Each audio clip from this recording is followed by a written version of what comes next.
Take a deep breath now, slowly and fully. Feel it fill your chest, your ribs, your quiet heart. Find the way you wish to listen, resting, reclining, or sitting in still awareness.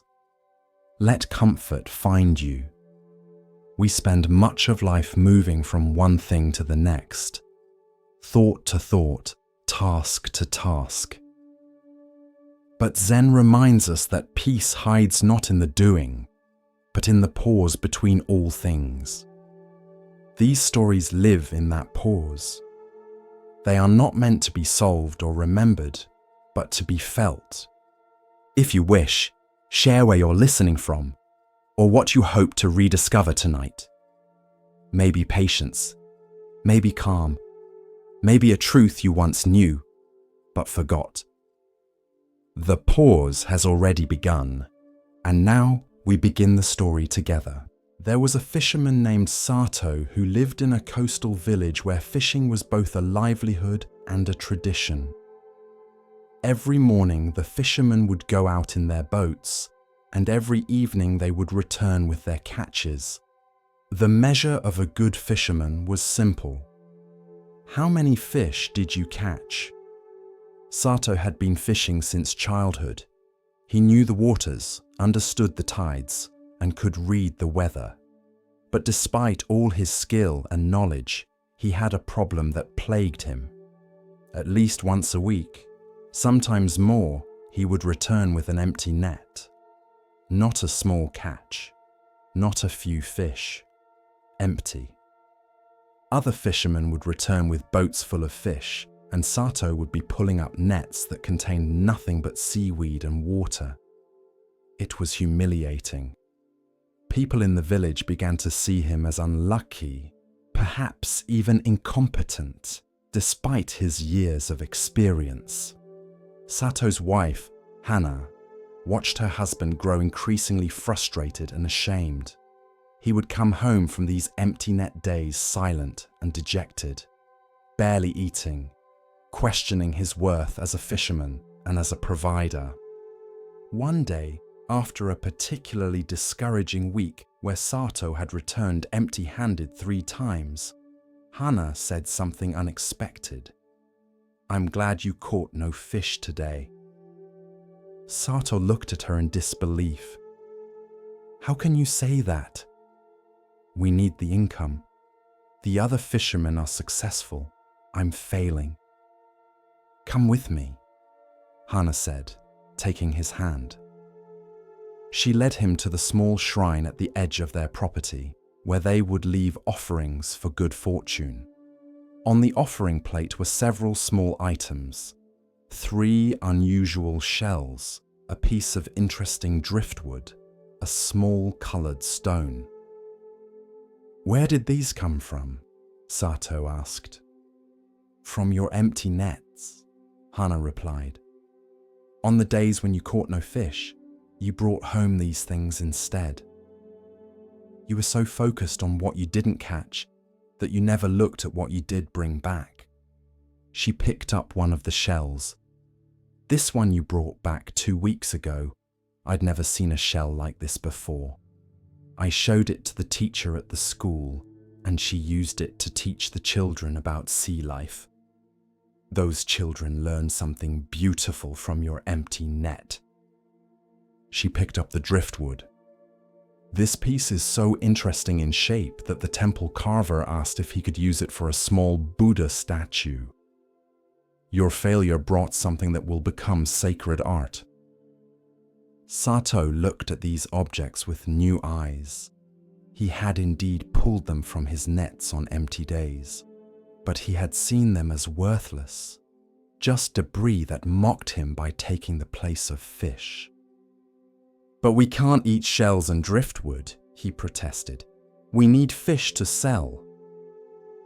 "We need some fish," Hana agreed, "and you catch enough on your successful days.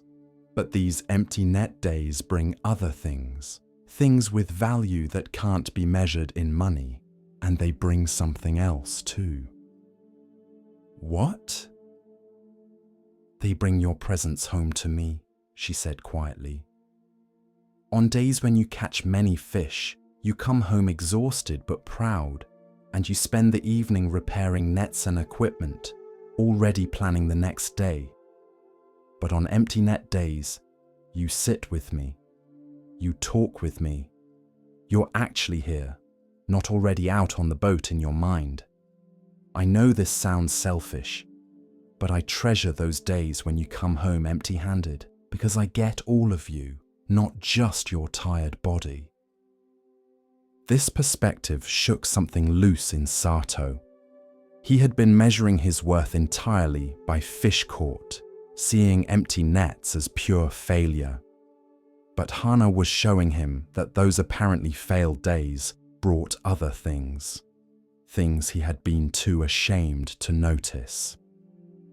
A few days later, on another empty net morning, Sato pulled up his nets and found not fish, but a tangled mass of seaweed. His first reaction was the familiar frustration. But then he remembered Hana's words and looked at the seaweed more carefully. It was a type he had seen farmers collecting for fertilizer. Instead of throwing it back in disgust, he kept it. When he returned to shore, he asked one of the farmers if the seaweed was useful. The farmer's eyes lit up. "This is exactly what I need for my fields. Would you sell it to me?" The money from the seaweed wasn't as much as fish would have brought, but it was something. And more than that, Sato realized he had just turned a failed fishing day into a successful day by changing what he was looking for. He began experimenting with this perspective. On days when fish weren't biting, instead of stubbornly keeping his nets in the water, he would pay attention to what else was happening. He noticed patterns in bird behavior that told him where fish might be on better days. He observed current changes that helped him understand seasonal movements. He collected things that others might value: certain shells, seaweed, and interesting stones. But perhaps most importantly, he stopped defining himself solely by the fish caught. He began to see himself not just as a fisherman, but as someone who harvested from the sea. Sometimes the harvest was fish. Sometimes it was knowledge. Sometimes it was presence of his wife. Sometimes it was objects that others valued for reasons he had never considered. Other fishermen noticed the change in Sato. He no longer came to shore on empty net days looking defeated and ashamed.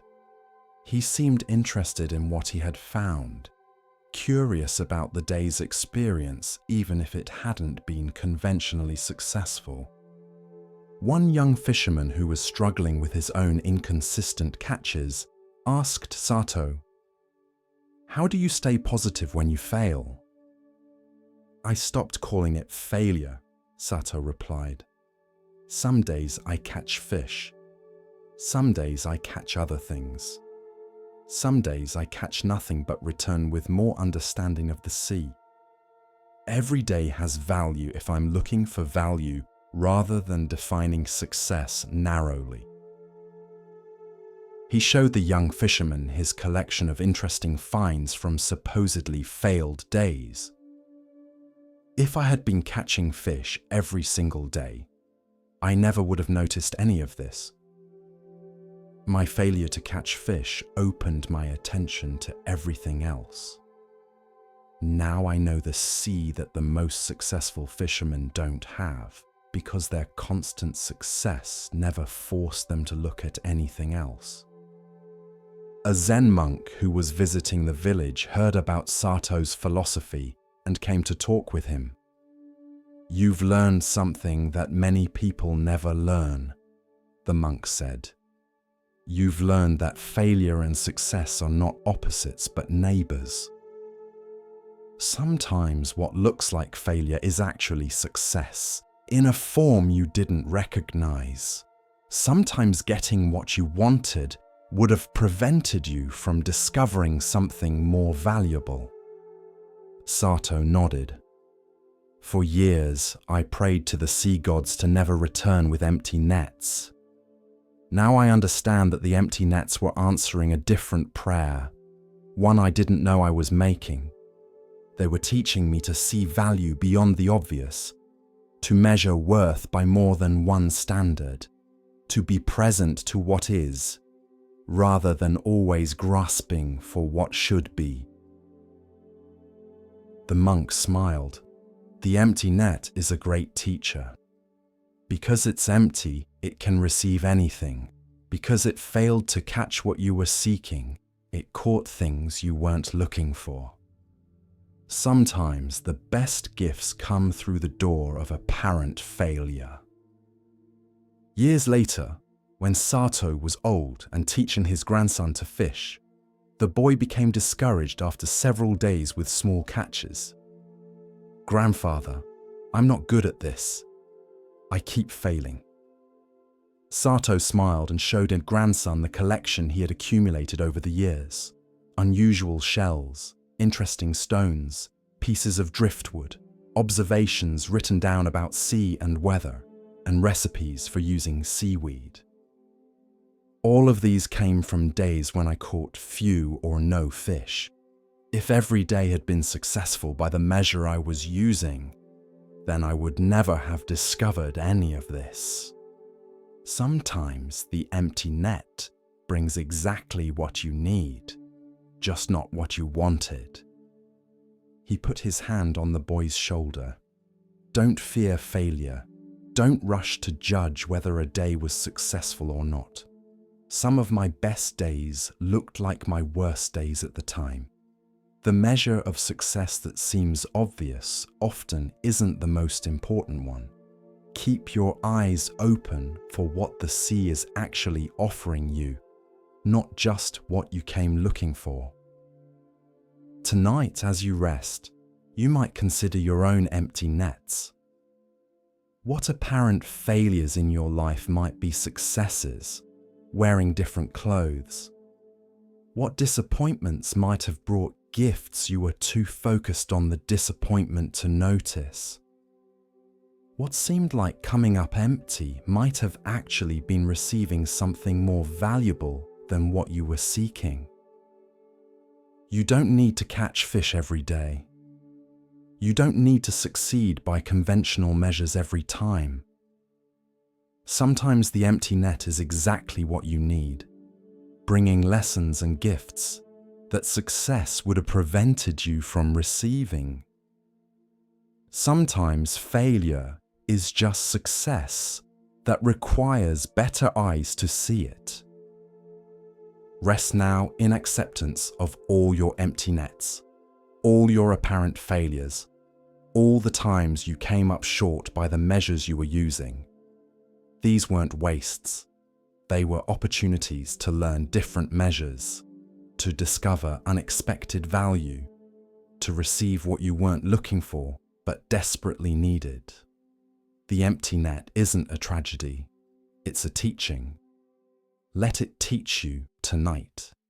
As you rest in the emptiness, that's actually fullness waiting to be recognized. At the edge of a village stood a house whose small garden received almost no direct sunlight. Tall buildings on either side cast shadows that leave the garden in shade for all but an hour each day. The previous owners had tried repeatedly to grow sun-loving flowers and vegetables, but everything either died or grew weak and spindly, stretching desperately toward the brief sliver of light. When Yuki moved into the house, neighbors warned her about the garden. "Nothing grows there," they said. "The shade is too deep. Better to pave it over and use it for storage." But Yuki looked at the shaded space differently. "It's not that nothing can grow here," she said. "It's that sun-loving plants can't grow here. The garden isn't bad. It's just suited for different things than the previous owners were trying to grow." She began researching plants that thrived in shade, ferns that loved the dim moisture, hostas with broad leaves that caught what little light appeared, shade-loving flowers that bloomed in muted colors, but with delicate beauty. Instead of fighting the garden's nature, she worked with it. Within a year, Yuki's shaded garden was lush and beautiful. It didn't look like sunny gardens with their bright flowers and robust vegetables. It had a different aesthetic, subtle, cool, mysterious. The greens were deeper, the flowers were more delicate. The whole space had a quality of quiet richness that sun-blasted gardens never achieved. Neighbors who had declared the space hopeless came to see what Yuki had created. They were amazed, though some were still dismissive. "It's pretty," one neighbor said, "but it's not a real garden." Real gardens have tomatoes and sunflowers and bright colors. Your garden is just making the best of bad conditions. "Are it conditions bad?" Yuki asked. "Or just different conditions?" These ferns and hostas are barely surviving. They're thriving. They're doing exactly what they evolved to do in exactly the kind of environment they need. The previous owners failed because they tried to grow sun plants in shade. I'm succeeding because I'm growing shade plants in shade. She touched a particularly lush fern. This plant would die in full sun. It needs shade. For this fern, my garden isn't difficult conditions, it's ideal conditions. The mistake is measuring all gardens by sun garden standards and calling everything else deficient. A young woman named Hannah, who lived nearby, was struck by this perspective. Hannah had always felt like she was growing in the shade in difficult circumstances that made the kind of success others achieved impossible for her. She had health issues that limited her energy. She lived in poverty, which restricted her opportunities. She lacked the family support that others took for granted. Everyone told her she needed to overcome these limitations, to find more light, to transform her difficult conditions into easier ones. But what if, like Yuki's garden, she just needed to stop trying to grow like a sun plant and instead discover how to thrive as a shade plant? She came to talk with Yuki about this idea. "I feel like I'm always failing," Hannah admitted, "because I can't achieve what healthy, wealthy people with family support achieve. I'm trying to grow tomatoes in shade, basically. But I don't know what the equivalent of shade plants would be for a human life." Yuki walked her through the garden, explaining her choices. "See how I chose plants that need less energy? That's like you choosing work that fits your energy levels rather than jobs that demand more than you can give. See how I selected plants that thrive in cool, moist conditions? That's like you finding strengths that develop specifically because of your limitations, not despite them." She pointed to a particularly beautiful shade flower. "This would never survive in full sun. Its delicate petals would burn. But here, protected from harsh light, it blooms with a beauty that sun lovers can't achieve." Your limitations might protect you from certain kinds of harm while allowing you to develop qualities that people in easier conditions never develop. Hannah began to reconsider her entire life. What if she stopped measuring herself by sun garden standards? What if she found shade garden ways to thrive? She had deep empathy, probably developed through her own suffering. She had patience, learned through chronic illness. She had creativity in making do with little, born from poverty. These weren't consolation prizes for failing at normal success. These were actual strengths, shade plant qualities that were valuable in themselves. She started making different choices.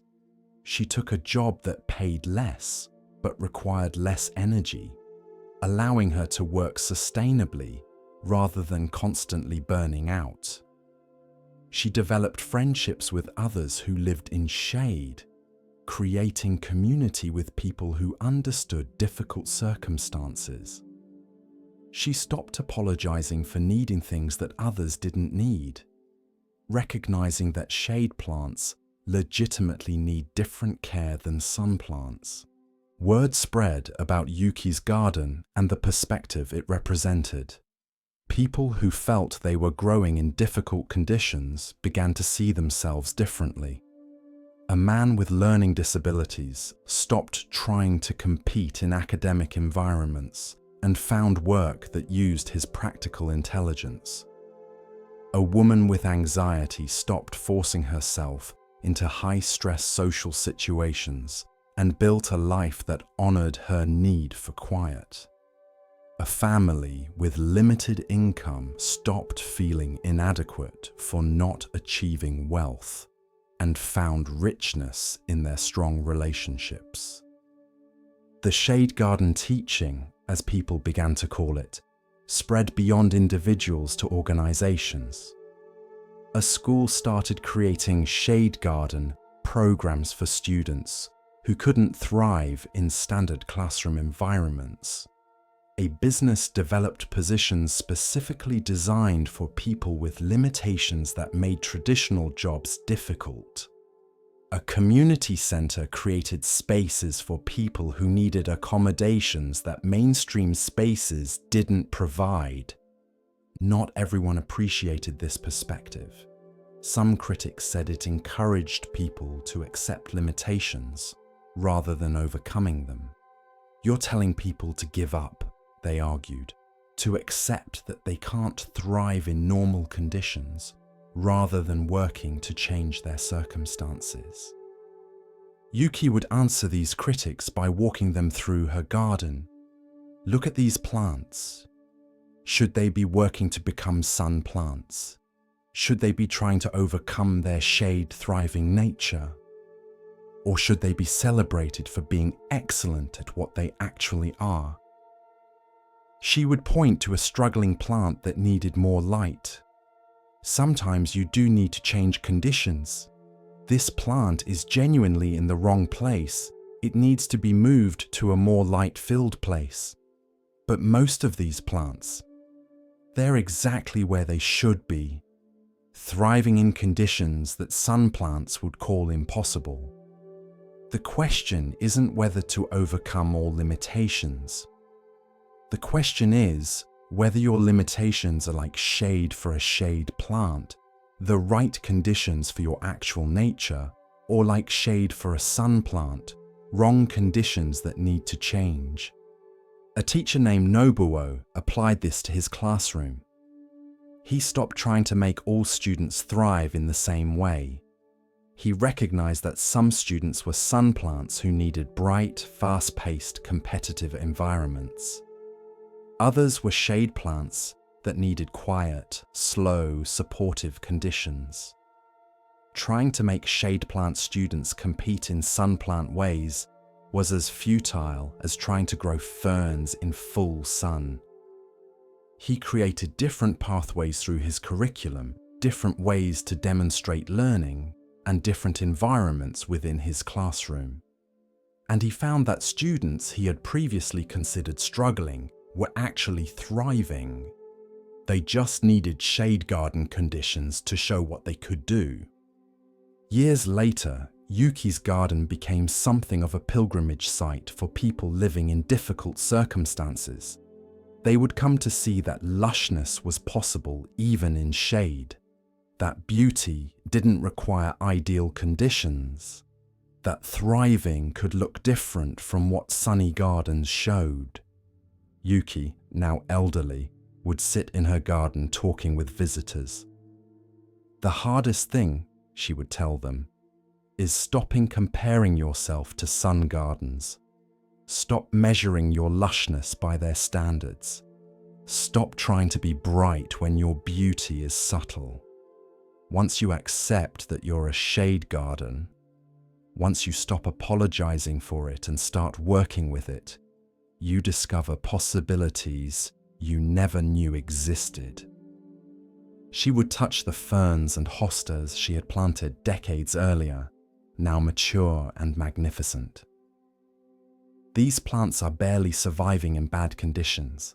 They're thriving in ideal conditions for their nature. The shade isn't their obstacle, it's their element. And the same might be true for you. Tonight, as you rest, you might reconsider the shade you're growing in. The difficult conditions you've been taught to see as obstacles might actually be the right environment for who you actually are. Not who you think you should be, not who sun gardens demand, but who you actually are. Stop trying to grow sun plants in shade. Stop measuring yourself by standards designed for different conditions. Start asking, what does thriving look like for a shade plant? What can I grow that loves these exact conditions? What beauty can emerge specifically because of these limitations, not despite them? Rest now in your shade garden. Let yourself be a fern, a hosta, a delicate shade flower. Stop burning yourself trying to bloom in full sun. Sink into the cool moisture of your actual conditions and discover what wants to grow there. Shade isn't a deficiency. It's just a different light. And different light creates different beauty. Trust that yours is worth growing. As we continue our journey through the wisdom of Zen Buddhism, let us turn to a tale about recognition and the true nature of worth. This is the next story. In a valley between two mountain ranges, there was a river that confused everyone who saw it. Most rivers in the region flowed from high elevations to low, following gravity as rivers should. But this river appeared to run uphill, flowing from what looked like lower ground to higher ground, defying logic and nature. The villagers argued about the river for generations. Some said it was cursed, that supernatural forces made it run backwards. Others insisted it was an optical illusion, that the river only appeared to run uphill but actually didn't. A few claimed the river was evidence of magic in the world, proof that natural laws could be suspended. A scholar named Fumiko came to study the peculiar river. She was a woman who trusted observation over superstition, who believed that understanding came from careful study rather than easy assumptions. She spent weeks walking the river's length, taking measurements, making careful notes. What she discovered was unexpected. The river wasn't running uphill at all, though it certainly appeared to be. The optical illusion was created by the unusual topology of the valley. The way surrounding hills created a visual context that made lower ground appear higher and higher ground appear lower. When you adjusted for this visual distortion and looked at actual elevations, the river was flowing downhill as it should, following gravity perfectly. But there was a second discovery, more interesting than the first. There was a short section where the river actually did flow uphill, pushed by an underground spring with such force that it created a brief reversal of normal flow before gravity took over again. This wasn't magic or curse, it was hydrology, underground pressure overcoming gravity temporarily, a natural phenomenon that looked miraculous only because people didn't understand the forces involved. Fumiko shared her findings with the villagers, explaining the optical illusion and the underground spring. Some villagers were relieved to have the mystery explained. Others were disappointed. They had preferred the magical explanation to the scientific one. But an old farmer named Gonji said something that made Fumiko reconsider what she thought she'd discovered. The river teaches something important, Gonji said. It teaches that things can look completely wrong while being completely right. That what appears to violate natural laws might just be responding to forces we don't understand yet. He pointed to his fields. I plant crops that other farmers say won't grow in this soil. They say I'm working against nature, that I should plant what everyone plants. But I've learned that this soil has properties they don't understand. That what looks like wrong farming is actually right farming for these specific conditions. Fumiko thought about this. She had explained the river's apparent backwards flow, but Gonji was suggesting something deeper. That the river taught people to question their assumptions about what's natural, what's possible, what's right. The river looked wrong, but was responding perfectly to actual conditions. Both the optical conditions that made flow appear backwards, and the geological conditions that briefly pushed water uphill. You're saying the river teaches us to look deeper before judging? Fumiko asked. More than that, Gonji replied. It teaches us that backwards and forwards depend on what forces you're aware of. To someone who only knows gravity, water flowing uphill is impossible, wrong, against nature. But to someone who understands underground pressure, water flowing uphill is perfectly natural, a correct response to present forces. He gestured to the river. How many things in life look wrong because we're only seeing some of the forces involved? How many people are judged for going against the flow when they're actually responding to forces others can't see? Over the following months, Fumiko expanded her study. She began collecting stories of things that appeared to violate natural expectations, but actually didn't. They just responded to forces that weren't immediately obvious. A tree growing bent at a strange angle because of prevailing winds that had since died down. A flower blooming in winter because of an underground hot spring. A bird flying inland before storms because it sensed pressure changes humans couldn't detect. Each example taught the same lesson. What appears wrong might be responding perfectly to reality, while what appears right might be ignorant of important forces. A young mother came to Fumiko with a problem. My son won't follow the path I've set for him. He's going backwards from where he should go, against everything natural and right. How do I make him flow the right direction? Tell me about your son, Fumiko said. The mother described a boy who refused to take over the family business, who wanted instead to become a traveling musician. It's backwards, she insisted. Children should continue family work. That's the natural flow. He's going against nature. Or he's responding to forces you're not seeing, Fumiko suggested gently. Is he talented musically? Very, but that's not the point. Talent doesn't change duty. Doesn't it? Fumiko asked. The river appears to flow backwards because of forces beneath the surface. Perhaps your son is flowing in a direction that looks backwards to you, but is actually responding to forces inside him, talents, passions, purposes that you can't see or don't value. Just because his flow doesn't match your expectations doesn't mean it's wrong. She told the mother about the river, about how it appeared to defy nature, but actually followed it perfectly when all forces were considered. Your son might be like that river.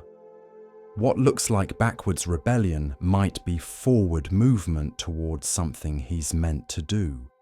The question isn't whether he's flowing the way you expected, but whether he's flowing true to himself. This conversation troubled the mother, but she began to observe her son differently. She noticed how music seemed to flow from him naturally, how he came alive when playing, how his path, though different from hers, had its own rightness to it. Eventually, though it was difficult, she accepted that his backwards path might be his right path. Word spread about Fumiko's teachings about the backwards river. People began using it as a way to reconsider their own judgments. When someone's path looked wrong, they would ask, "Am I seeing all the forces involved? Or am I judging based on incomplete understanding?" A magistrate applied this thinking to a legal case. A man had broken a law, but when the magistrate investigated deeper, he found forces that explained the law-breaking in a way that changed the judgment entirely. The man wasn't defying order. He was responding to a greater order that the law itself hadn't anticipated. A teacher applied it to a student who learned differently from others. Instead of judging the student as backwards or wrong, the teacher looked for the forces, the different cognitive patterns, the unique intelligences that made the student's apparently backwards approach actually forward for him. Years later, Fumiko's study of the backwards river had become famous beyond the valley. She was invited to give lectures, to advise rulers, to teach scholars. But she always returned to the river itself, watching its apparently impossible flow, using it to remind herself that understanding requires humility, that what appears wrong might be right in ways she hasn't yet grasped. A visiting philosopher asked her, "But aren't some things actually wrong? Doesn't your river teaching lead to excusing everything, to saying nothing is really backwards because we just don't understand the forces?" "No," Fumiko replied carefully. "Some things are genuinely wrong. They're responding to destructive forces like cruelty or ignorance or selfishness. The river teaches discernment, not relativism. It teaches us to look for forces we might not see before judging, but after looking, we still make judgments. The difference is, our judgments are informed by deeper understanding rather than surface appearance." She pointed to the river. "This river looks backwards, but isn't. But if a farmer tried to make his irrigation flow uphill without underground spring pressure, that would be genuinely backwards, genuinely wrong. The teaching isn't that everything is right. The teaching is that apparent wrongness requires investigation before judgment. Some backwards flows are responding to forces we need to understand. Others are just backwards." Tonight, as you rest, you might reconsider things in your life that appear backwards or wrong. Your own path that doesn't match expectations. Other people's choices that confuse you. Circumstances that seem to violate how things should be. Before judging these as wrong, ask, what forces might I not be seeing? What underground pressures might be pushing flow in directions that look impossible, but are actually perfectly natural? The backwards river teaches humility in judgment, curiosity before conclusion, openness to forces you don't yet understand. Not everything that looks wrong is right, but some things that look wrong are responding to reality more accurately than things that look right. The only way to know is to look deeper, to consider forces beyond the obvious, to remain humble about the limits of your understanding. Rest now in acceptance of apparent backwards flows in yourself and others. Let the river run its course, responding to all the forces acting on it, both visible and hidden. Trust that what looks impossible might be possible, that what seems backwards might be forward, that nature is wiser than our quick judgments about what's natural.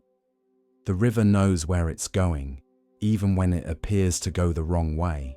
In a coastal city, there lived a renowned mapmaker named Genji, who had charted more territory than any cartographer of his generation. His maps were detailed, accurate, and highly sought after by merchants, explorers, and military leaders. Every island, every coastline, every mountain range he documented was rendered with precision. But Genji had a practice that other mapmakers mocked.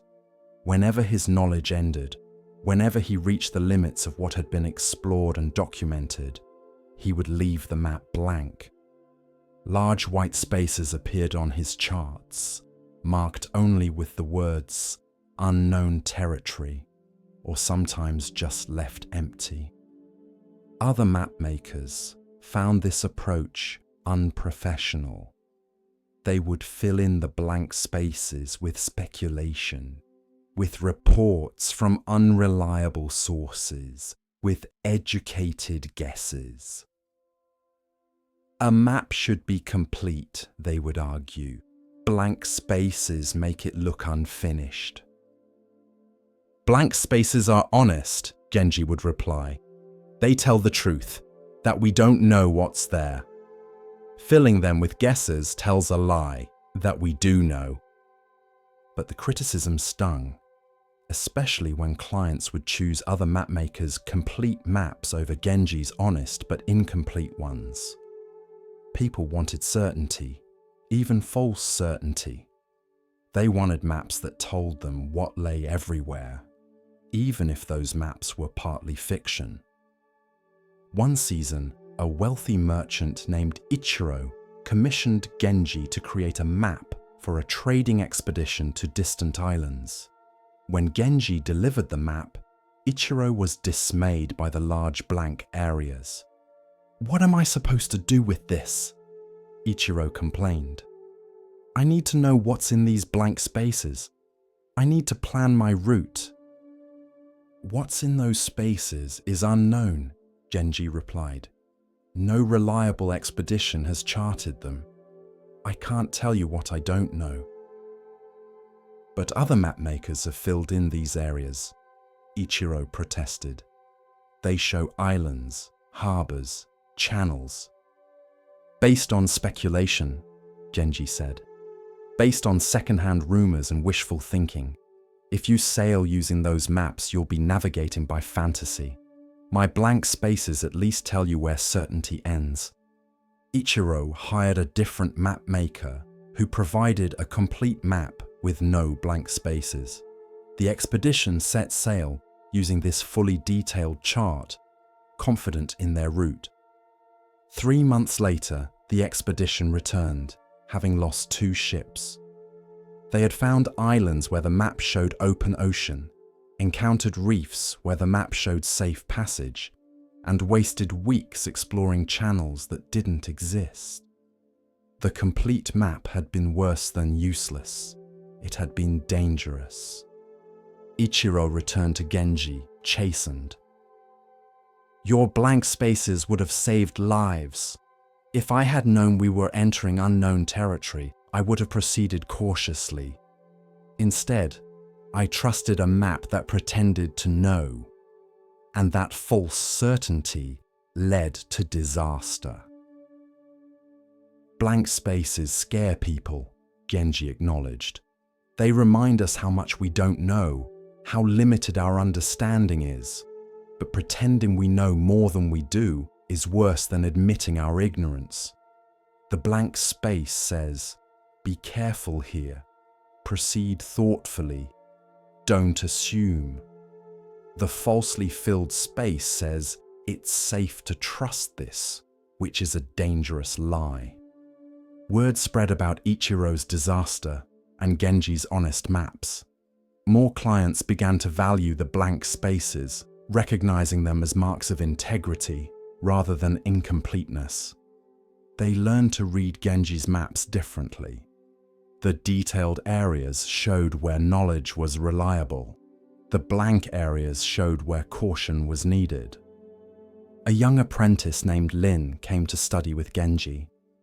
She had been trained by other map makers who filled in all spaces, and she struggled with Genji's insistence on leaving blanks. "But we can make educated guesses," Lin argued. "We know the general geography of the region. We can estimate where islands are likely to be." "And we'd be wrong half the time," Genji replied. "An educated guess isn't knowledge. It's speculation with a fancy name.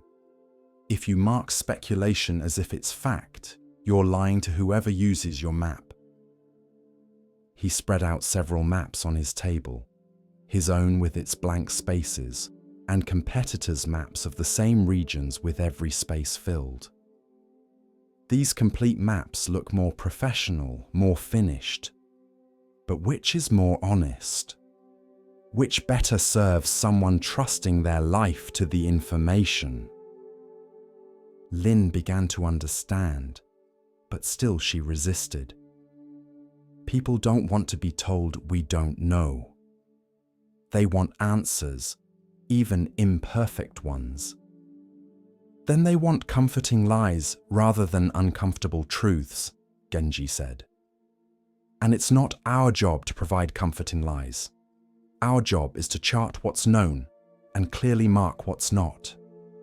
The blank space is information. It tells you something important. Here be dragons, or at least here be unknowns. Proceed carefully. Over time, Lin learned to value the blank spaces. She discovered that leaving areas blank required as much skill as filling them in. You had to know exactly where certainty ended, had to resist the temptation to extend your knowledge beyond its actual limits, and had to be comfortable with admitting you didn't have all the answers. One day, an explorer returned from a region Genji had left blank on his maps. The explorer had detailed charts of what was actually there. "Your blank space wasn't really blank," the explorer said, showing Genji islands and coastlines that had been unknown before. "Now it's not blank," Genji agreed, carefully adding the new information to his map. "But it was blank until you explored it. That's how honest maps work. They grow as knowledge grows, but they never pretend to knowledge we don't have." He looked at the transformed map. "See how the blank space has been replaced with detail? That's how it should happen. First honest acknowledgement of ignorance, then actual exploration, then knowledge replacing the unknown. But some map makers skip the first step and go straight to filling in spaces with imagination, which prevents anyone from recognizing what actually needs to be explored." Years later, Genji's blank spaces became the very thing that made his maps valuable. Explorers would deliberately seek out the blank spaces on Genji's maps, knowing these marked genuinely unexplored territory rather than cartographic guesswork. Military leaders trusted Genji's maps precisely because they showed where trust should end. A historian interviewing Genji late in his life asked, "Don't the blank spaces bother you? Don't you wish you could fill in all the unknown areas before you die?" "No," Genji replied without hesitation. "The blank spaces are the most honest things on my maps. They say, 'I don't know,' which is often the truest thing a person can say. I could fill them with speculation and fantasy, making maps that look complete. But I'd rather make true maps." He gestured to his life's work, hundreds of maps. all marked with careful detail where knowledge existed and honest blankness where it didn't. These blank spaces are my legacy. They're me admitting the limits of my knowledge, refusing to pretend omniscience, valuing truth over completeness. Every mapmaker who fills in the unknown with guesses is choosing ego over integrity. I choose integrity. The historian looked at a particularly large blank space on one map. Will this ever be filled in? Perhaps, Genji said. Perhaps someone will explore that region and bring back reliable information, or perhaps it will remain blank forever. Either way, my map is honest right now, which is all any map can be. The map maker who fills in that space with speculation is making a map that's dishonest right now, in the hope that by accident he might be correct later. That's not map making. That's gambling. Tonight, as you rest, you might consider the blank spaces in your own understanding. Where are you filling in unknowns with speculation, pretending certainty you don't have, telling yourself and others you know things you actually don't? What would it mean to leave those spaces blank, to honestly mark them as unknown? The blank space isn't a failure. It's honesty. It's saying, I don't know, instead of offering false certainty. It's admitting the limits of your understanding rather than pretending those limits don't exist. This feels vulnerable because we're taught that certainty is strength and uncertainty is weakness. But actually, false certainty is weakness disguised as strength, while honest uncertainty is strength willing to show itself. Rest now in your blank spaces. Let yourself not know what you don't know. Let yourself mark large areas of your life, your future, your understanding as unknown territory. This isn't an admission of failure, it's commitment to truth. The mapmaker with blank spaces serves better than the one with false completeness. So do you. Your honest I don't know is more valuable than anyone's false I'm certain. Sleep in the blank spaces tonight where truth lives. As we move deeper into the quiet teachings of Zen, we come to a story about seeing clearly and understanding true value. Listen carefully to the next story. In a mountain monastery lived an old abbess named Ren, who kept in her private chamber an unusual mirror. The mirror was ancient, its surface darkened and worn until it reflected almost nothing. Visitors who saw it would often remark on its uselessness. "Your mirror shows nothing," they would say. "Why keep it? Get a new one that actually works." But Ren treasured this mirror and looked into it every morning. "It shows me exactly what I need to see," she would reply, though she never explained what she meant. One day, a vain young woman named Ayame came to the monastery seeking spiritual guidance. She was beautiful and knew it, spending hours each day on her appearance, constantly checking her reflection in every available surface. Her identity was completely wrapped up in her looks. During her first meeting with Ren, Ayame couldn't stop glancing at the darkened mirror, trying to catch a glimpse of herself. But the mirror showed nothing, just a dark, murky surface with barely a hint of reflection. "Your mirror is broken," Ayame said with annoyance. "Don't you want to see yourself?" "I see myself perfectly well in this mirror," Ren replied. "What do you see?" "Nothing. It's too dark." "Exactly," Ren said, and smiled. Ayame didn't understand, but as the days passed and she continued her stay at the monastery, she found herself repeatedly drawn to Ren's useless mirror. She would stand before it, searching for her reflection, finding almost nothing. It was deeply unsettling. Every other mirror showed her who she was, or at least showed her what she looked like. This mirror showed nothing. After a week, Ayame mentioned her frustration to Ren. "I hate your mirror. I keep looking into it hoping to see myself, but there's nothing there." "And what does that nothing teach you?" Ren asked. "That the mirror is broken." "Or that you're looking for the wrong thing," Ren suggested. "Every mirror you've ever looked into has shown you your face, your hair, your features. You've spent years studying that reflection, knowing exactly what you look like. My mirror can't show you that, so it forces you to consider, if you can't see your face, what else might you see? If appearance isn't available, what remains?" Ayame thought about this. When she looked into normal mirrors, she saw features she judged.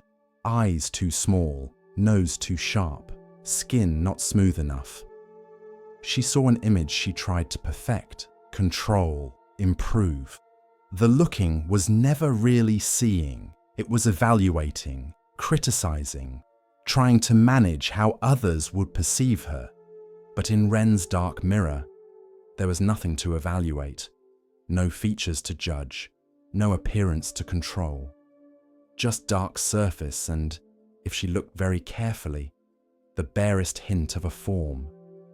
Not details, just presence. "What do you see when you look in your mirror?" Ayame asked Ren. "Nothing that can be improved or criticized," Ren replied. "Nothing that age can diminish or beauty can enhance. Just the simple fact of being here, looking. The mirror that shows everything tempts you to judge what you see. The mirror that shows nothing releases you from judgment." She came to stand beside Ayame before the dark mirror. "Look at us now, standing here together. Can you see our faces?" "Barely," Ayame admitted. "Can you tell which of us is more beautiful?" "No." "Can you see our ages, our features, the details that usually define us?" "No." "Then we stand equal before this mirror," Ren said. "Not as beautiful or plain, young or old, but simply as two beings, present in this moment. The mirror that shows nothing strips away all the superficial ways we distinguish ourselves and leaves only the essential fact: we are here." Over the following weeks, Ayame found herself looking into Ren's mirror more than any of the clear mirrors in the monastery. At first, this puzzled her. Why would she choose the mirror that showed nothing? But gradually she understood. She was tired of the constant judgment that came with seeing her reflection clearly. Tired of always evaluating, always trying to improve, always wondering if she looked acceptable. The dark mirror gave her relief from all that. It let her be present without being perceived, even by herself. It let her exist without the burden of appearance. "I think I'm beginning to understand," Ayame told Ren one morning. "The mirror that shows nothing is actually showing me something very important. That I exist independent of how I look. That there's a me underneath or beyond appearance. I've spent so many years focused on my reflection that I forgot there's someone doing the looking." Ren nodded with satisfaction. "The mirror that shows everything directs your attention outward, to surface and appearance. The mirror that shows nothing directs your attention inward, to the awareness that's looking. One mirror shows you an object to be evaluated. The other mirror reveals you as a subject who is aware." She touched the darkened surface gently. "Most people think a mirror's value is in how clearly it reflects. But sometimes a mirror's greatest value is in what it doesn't show. The absence of reflection can teach what the presence of reflection never could. Ayame stayed at the monastery for 6 months, and during that time, her relationship with mirrors changed completely. She no longer felt compelled to check her reflection constantly. When she did look in clear mirrors, she no longer saw an image to be judged, but simply a face, no more or less significant than any other face. "Your dark mirror freed me," she told Ren when she prepared to leave. "I thought I needed to see myself clearly to know who I was, but actually, seeing myself clearly kept me trapped in appearance, in judgment, in the endless work of managing how I looked. Your mirror that showed nothing helped me discover the me that exists beyond appearance." After Ayame left, other students asked Ren about the mirror's teaching. "Why not just remove all mirrors?" one asked. "If the point is to free people from attachment to appearance, why have mirrors at all?" "Because running from mirrors is still being controlled by them," Ren explained. "The person who avoids all mirrors is as attached to appearance as the person who constantly looks. They're just attached to not looking rather than to looking. The dark mirror teaches something different. It teaches how to look without judgment, how to be aware of appearance without being enslaved by it." She held up the darkened mirror for the students to see. "This mirror shows that appearance and essence are not the same. The clear mirror shows you appearance so clearly that you might mistake it for essence. This dark mirror removes appearance and asks, what remains? What are you when you can't see your face? That question leads to wisdom." A philosophical student asked, "But isn't the dark mirror just another form of illusion? It hides reality rather than revealing it." "Does it?" Ren replied. "The clear mirror shows you how light reflects off your features at this particular moment from this particular angle. Is that reality? Or is that also just one kind of information, one kind of seeing? The dark mirror shows you something the clear mirror can't. Your existence independent of your reflection. Both mirrors have their uses. The question is whether you're wise enough to learn from each what it has to teach." Years later, when Ren was dying, she gave the darkened mirror to her successor with specific instructions. "Keep this mirror, even though students will mock it, even though visitors will offer to replace it. This mirror teaches what cannot be taught in words, that sometimes absence reveals more than presence, that sometimes nothing shows more than everything, that sometimes the greatest wisdom comes from what we cannot see rather than from what we can." Tonight, as you rest, you might imagine looking into a mirror that shows nothing, not because the mirror is broken, but because it's teaching you something that clear mirrors never could. Without your reflection to evaluate and judge, what remains? Without your appearance to manage and improve, who are you? The mirror that shows nothing is inviting you to meet yourself beyond surface, beyond image, beyond all the ways you've learned to see yourself through others' eyes. In the dark mirror, there's just presence, just awareness, just the simple fact of being here without needing to look any particular way. Rest now in the dark mirror's teaching. Let yourself be unseen, unreflected, undefined by appearance. Let yourself exist in the space beyond image, where judgment can't reach, where evaluation has no meaning, where you simply are without needing to be any particular way. The mirror shows nothing, and in that nothing, everything essential is revealed. Sleep in that revelation tonight. With each step on the Zen path, a new lesson unfolds. Now we turn to a story about recognition, of self, of others, and of what truly matters. Listen carefully to the next story. In the capital city lived a tea master named Soho, who had spent 50 years perfecting the art of the tea ceremony. His movements were flawless, his timing exact, his aesthetic sense refined beyond what most people could achieve in several lifetimes. Every detail of his ceremonies was considered and precise.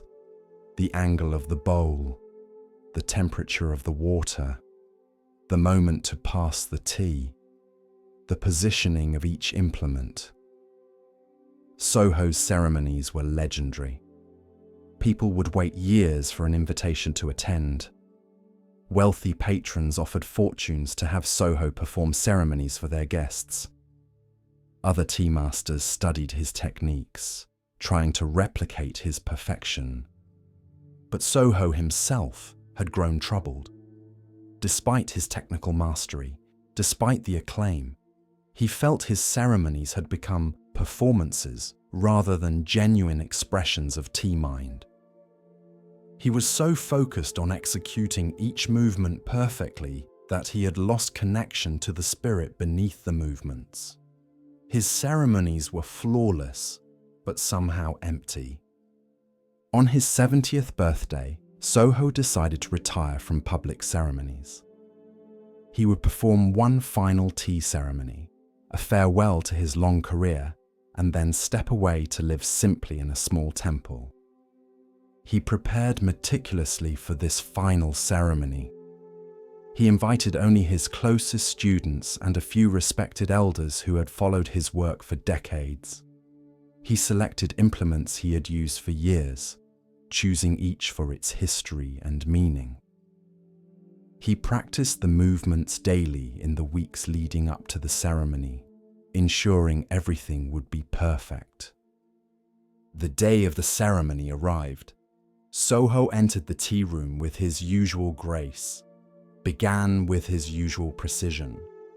His guests watched in respectful silence, knowing they were witnessing a master's final performance. Then, midway through the ceremony, something unexpected happened. As Soho reached for the tea bowl, his hand trembled slightly. Whether from age, emotion, or simple nervousness, he couldn't say. The tremor caused him to fumble the bowl. It didn't fall or break, but his grip was clumsy, his movement awkward. The flow of the ceremony was disrupted by this imperfect moment. Soho's first instinct was mortification. After 50 years of perfect execution, his final ceremony was marred by a clumsy mistake. But then something shifted in him. The mistake had broken his focus on perfection, and in that break, he suddenly felt present in a way he hadn't been during a ceremony in years.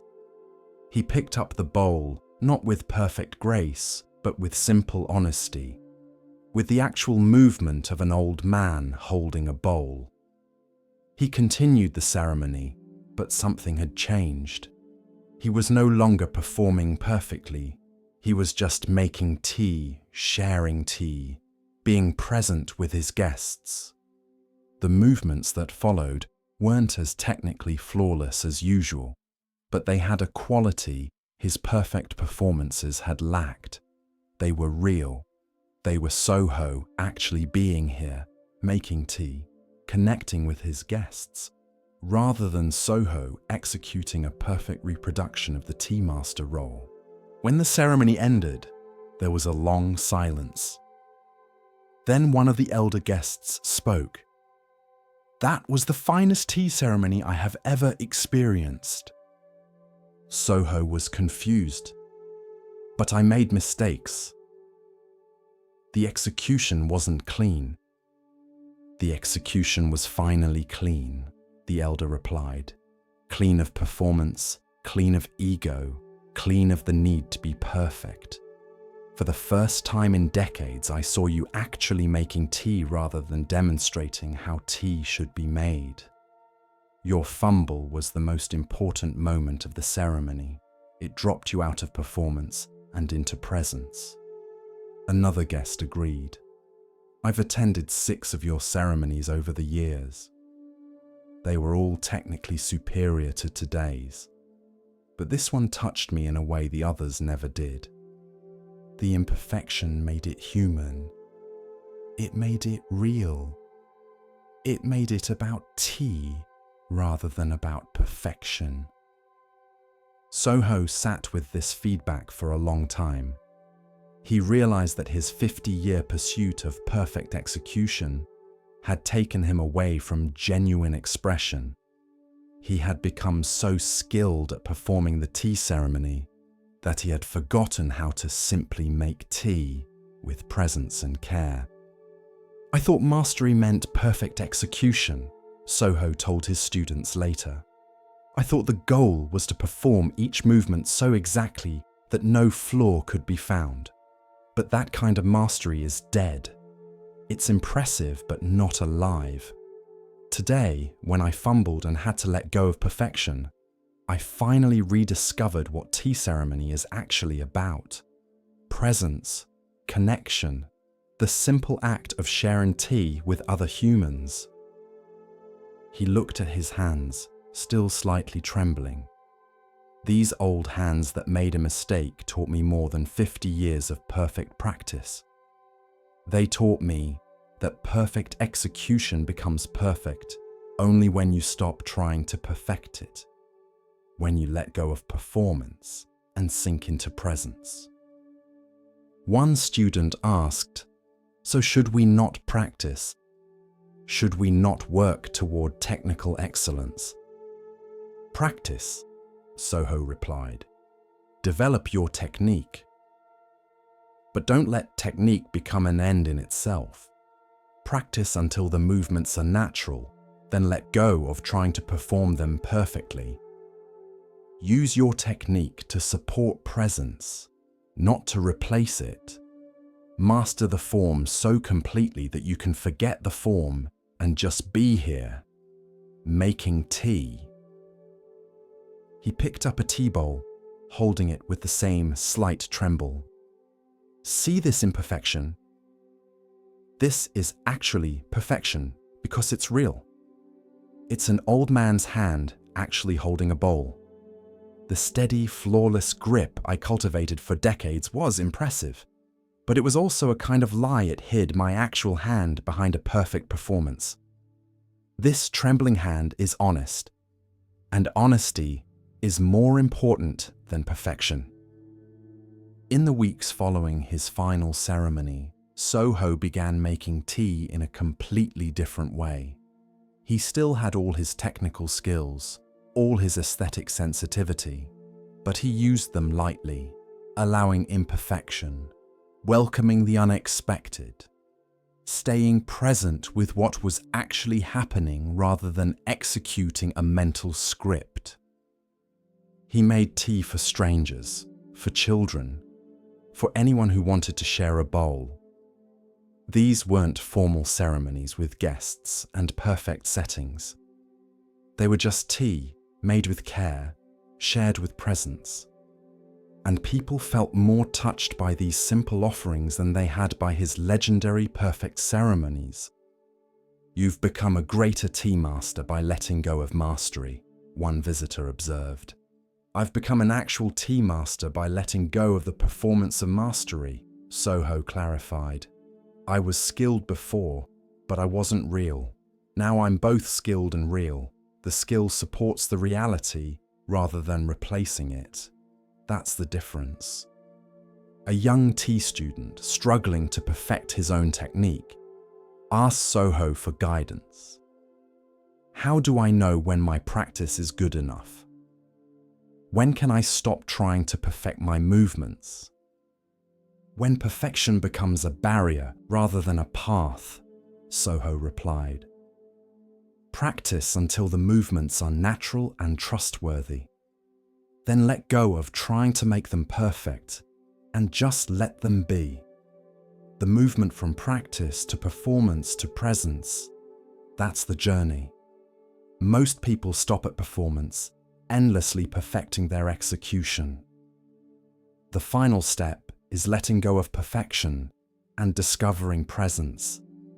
He made tea for the young student, his hands moving with practiced skill, but also with slight tremors, small imperfections, human reality.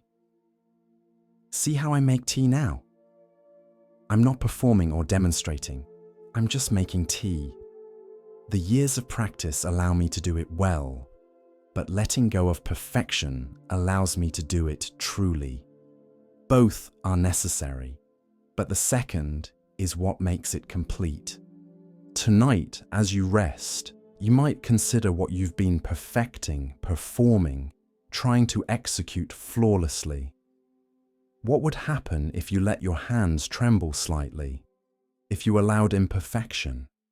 If you stopped performing mastery and just did the thing itself, present and real? Perfect execution is impressive, but presence is what actually connects, what actually matters, what actually makes any practice complete. You've practiced enough, you've refined enough. Now it's time to let go of perfection and discover what's on the other side. Not sloppiness, not carelessness, but genuine presence that includes both skill and imperfection, both mastery and humanity. Rest now in this completion. Let yourself fumble slightly. Let yourself be real rather than perfect. The Tea Master's Last Cup teaches that the journey ends not in flawless execution, but in authentic presence.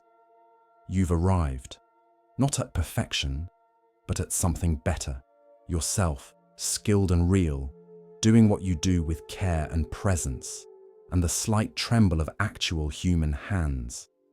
That's perfection. That's the completion. That's the teaching. Sleep now, no longer performing, just being. This is enough. You are enough. The perfect becomes perfect when you stop trying to perfect it. In a city famous for its artists, there was a renowned sculptor named Kaori who had created magnificent works for temples, palaces, and public squares throughout the land. She was known for her perfectionism, her unwillingness to declare any work complete until every detail was exactly right. At age 60, Kaori received a commission that she knew would be her masterpiece, a memorial sculpture for the city's founder. She had complete artistic freedom and unlimited time. This would be her legacy, the work by which all her other work would be judged. She began with intense focus, creating preliminary sketches, building models, and selecting the perfect stone. The first year was spent in planning. The second year is spent roughing out the basic form. By the third year, the sculpture was recognizably taking shape as a figure of dignity and strength, capturing something essential about leadership and vision. But as the sculpture neared completion, something strange happened. Kaori couldn't finish it. Every time she thought she was done, she would see another adjustment to make, another detail to refine, another element that wasn't quite right. The nose could be more precise, the hands could be more expressive, the drapery could flow more naturally. Years passed. The sculpture stood in her studio, nearly complete, but never quite complete enough. City officials would visit, would ask when they might see the finished work, and Kaori would assure them it was almost ready, just a few more refinements needed. 10 years after beginning the project, Kaori was still working on the same sculpture. It had gone through countless iterations. Areas she had refined years earlier, she would redo, claiming her skills had improved and she could do better now. The sculpture had become an obsession, a project that consumed her life but never reached completion. A young sculptor named Isamu, who admired Kaori's earlier work, came to apprentice with her. He expected to learn from watching a master complete her masterpiece.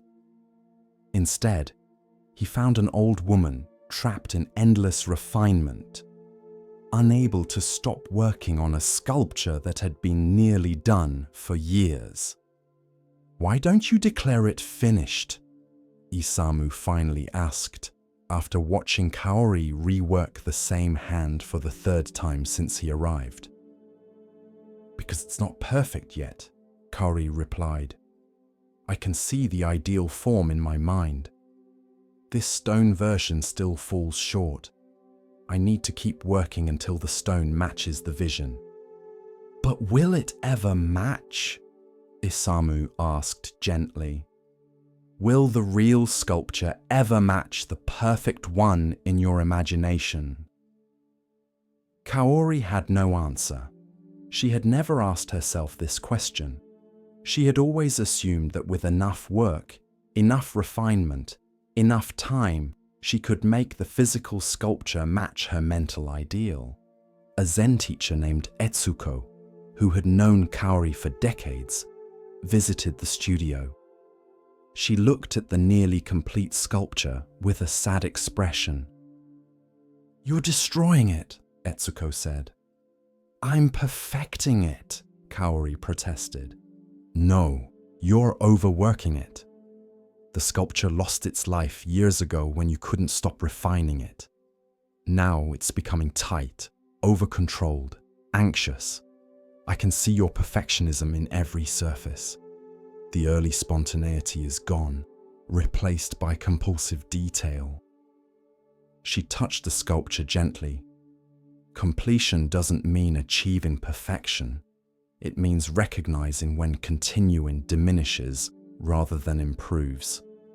This sculpture was probably finished 5 years ago, but you couldn't see it because you were comparing it to an impossible ideal rather than accepting it as the real thing it actually was.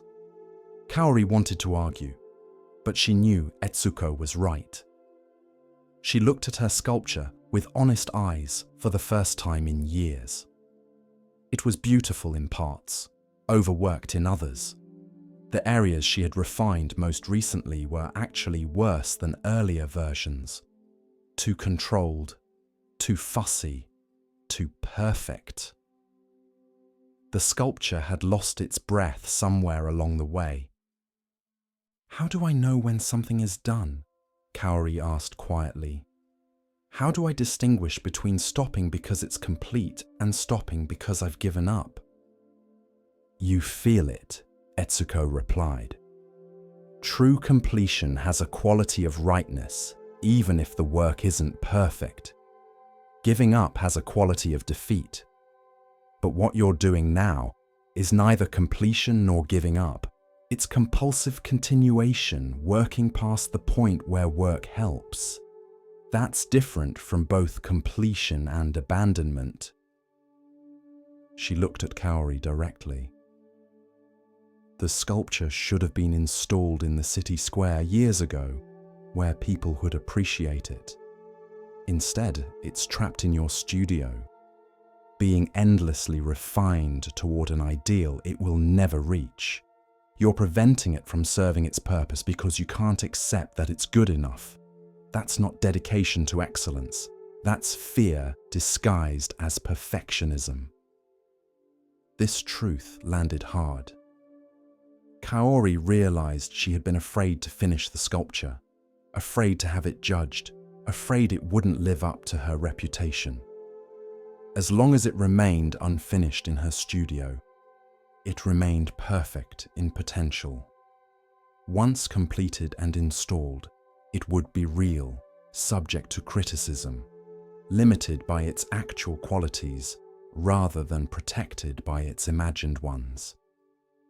"I've been hiding," Kaori admitted, calling it refinement when actually it was avoidance.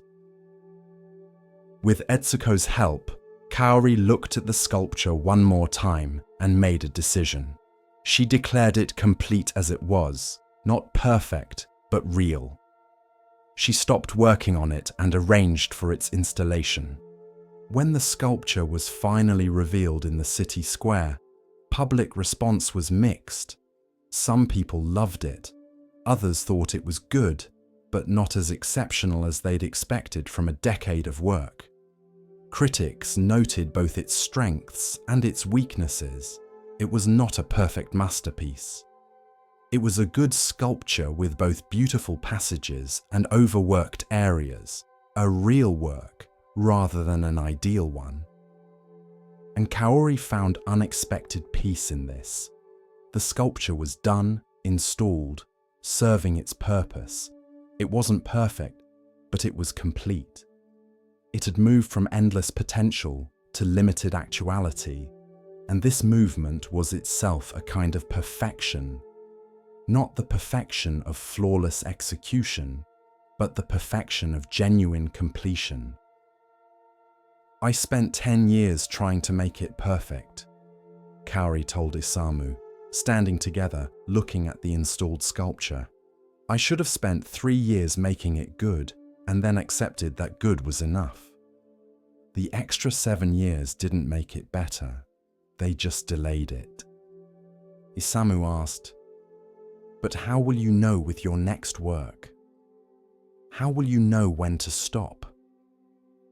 "I'll try to recognize when I'm working from love versus working from fear," Kaori said. "When I'm working from love, I'm responding to the actual piece, helping it become itself. When I'm working from fear, I'm trying to make it match an impossible ideal, trying to protect myself from criticism or judgment. The work from fear doesn't improve the piece. It just makes it tighter, more controlled, more dead." She touched a rough area of the sculpture that she had always intended to smooth further. "See this? For years I planned to refine it, but now I see it gives texture, life, contrast. My perfectionism wanted to eliminate it, but actually it's one of the better parts.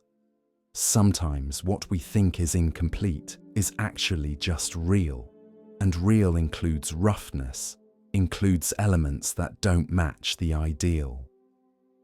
In her remaining years, Kaori created several more sculptures, and each one she completed more quickly than the last. She learned to recognize the moment when a work was done, not perfect, but complete.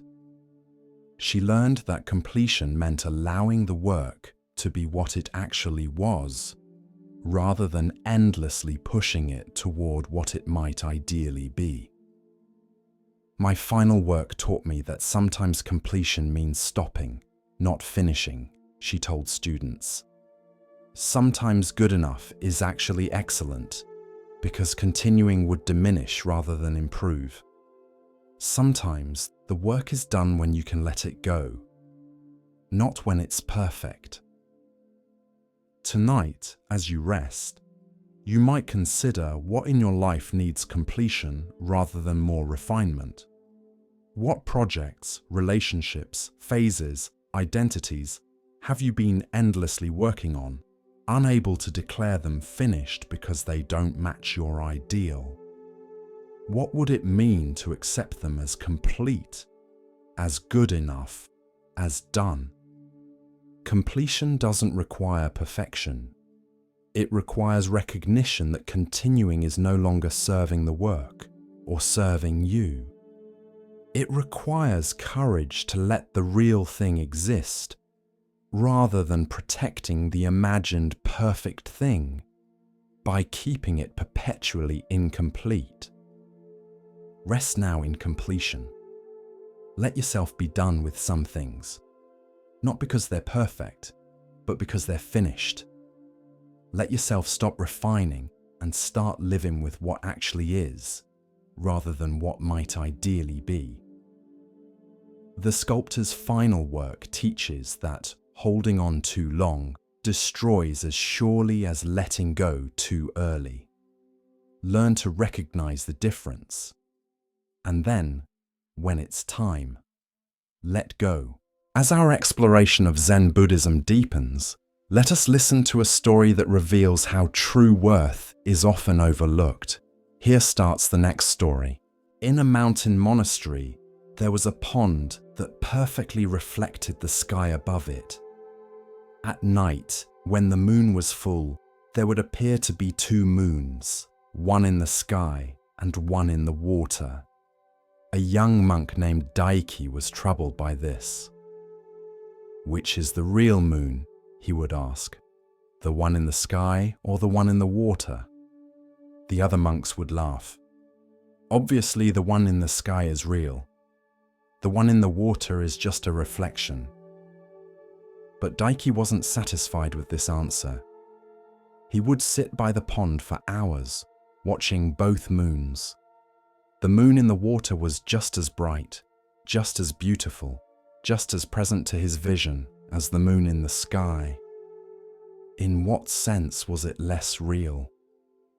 He asked his teacher, Master Hakuin, "If I can see the moon in the water, if it affects me just as much as the moon in the sky, how is it not real?" Hakuin smiled. "Touch the moon in the sky." "I can't. It's too far away." "Touch the moon in the water!" Daiki reached toward the pond, but as his hand approached the water, the moon's reflection rippled and fragmented. "I can't touch that one either." "Then in what way is one more real than the other?" Hakuin asked. "Both exist in your experience. Both affect you. Both are impossible to grasp. What makes you think reality and reflection are different things?" This question opened something in Daiki's understanding. He had been taught to distinguish between real and reflected, original and copy, substance and shadow. But his experience didn't support these neat distinctions. When he looked at the moon in the water, he really saw it. The experience of seeing it was real, even if what he was seeing was a reflection. When he felt moved by its beauty, the emotion was real, regardless of whether he was looking at the original or the reflection. His life, his experience, his feelings, all of these were happening in response to both moons equally. He began to wonder about other reflections in his life. When he thought about his deceased mother, was he experiencing his actual mother, or just a memory, a reflection of who she had been? Yet his love for her was real. His grief was real. The way she had shaped him was real. Did it matter that he could only access a reflection of her, not her actual presence? When he read teachings from ancient masters, was he experiencing their actual wisdom or just reflections of it, filtered through translation and time and his own interpretation? Yet the teachings affected him, changed him, helped him. The reflections had real power. When he practiced meditation and caught glimpses of what the teachings called his true nature, was he experiencing the actual thing, or just reflections of it in his limited consciousness? Yet whatever he was experiencing, it was transforming his life. One evening, Daiki sat by the pond with Master Hakuin, watching the two moons. "Master," Daiki said, "I think I've been making a mistake. I've been trying to distinguish between the real and the reflected. But everything I experience is in some sense a reflection. I never touch reality directly. I only experience reflections of it in my consciousness, interpretations of it through my senses, and understanding. If I dismiss all reflections as unreal, I dismiss my entire life." Hakuin nodded, This is a good understanding. The question isn't whether something is real or reflected. The question is whether you're aware that you're looking at a reflection, or whether you mistake the reflection for the only reality. He pointed at the moon in the water. The danger isn't in seeing this moon. The danger is in thinking this is the only moon, in believing that your reflection of reality is reality itself. But if you know you're seeing a reflection, if you remain aware that there's something beyond what you can directly experience, then the reflection serves its purpose. It points you toward what it reflects. Over the following months, Daiki deepened this understanding. He learned to appreciate reflections without mistaking them for the whole truth. He could love his memory of his mother while knowing it was a reflection of her, not her actual presence. He could value teachings while knowing they were fingers pointing at truth, not truth itself. He could work with his experiences in meditation while knowing they were reflections of his true nature, not the full reality of it. He found this understanding incredibly freeing. He no longer needed to grasp the ungraspable or fully understand the incomprehensible. He could work with reflections, learn from them, be transformed by them, without needing them to be more than what they were. One day, a new student came to the monastery and asked Daiki the same question he had once asked. Which moon is real? The one in the sky, or the one in the water? Daiki smiled, remembering his own confusion. Both are real, he replied. One is the original, one is the reflection. But your experience of both is real. The light from the sky moon and the light from the water moon both enter your eyes. Both create responses in your consciousness. Both affect you. The only difference is that you can't directly touch either one, and one will remain even if you disturb the water. He looked at the two moons thoughtfully. Most of what we call our life is reflection. Reflection of the past in memory. Reflection of reality in consciousness. Reflection of truth in words and concepts. We live in a world of reflections. This isn't a problem unless we forget that they're reflections. Then we start fighting about whose reflection is most accurate, claiming our interpretation is the only real one, trying to grasp what can't be grasped. The new student asked, "So, how should we relate to reflections?" "Appreciate them," Daiki replied. "Learn from them. Be transformed by them, but hold them lightly. Know that they point to something beyond themselves. The moon in the water shows you where to look for the moon in the sky. Your experiences point you toward the truth beyond experience. Your understanding reflects reality, but isn't identical to reality. This awareness keeps you humble and keeps you seeking." Years later, when Daiki became a teacher, he would often bring students to the pond on full moon nights. He would have them look at both moons and ask, "Which is real?" Some students would confidently say the sky moon was real and the water moon was just a reflection. Daiki would ask them, "Then why can you see them both equally well? Why does the water moon move you just as much as the sky moon?" Other students, trying to be clever, would say both were real. Daiki would ask them, "Then why does one remain when you throw a stone in the water and the other doesn't?" A few students would grow quiet, realizing the question itself was based on assumptions that didn't hold up under examination. These were the students Daiki knew were ready for deeper teaching. The question which is real assumes reality and reflection are opposites, he would tell these students. But actually, reflection is a form of reality. It's a real reflection, a real experience, a real perception. The problem isn't with reflection itself.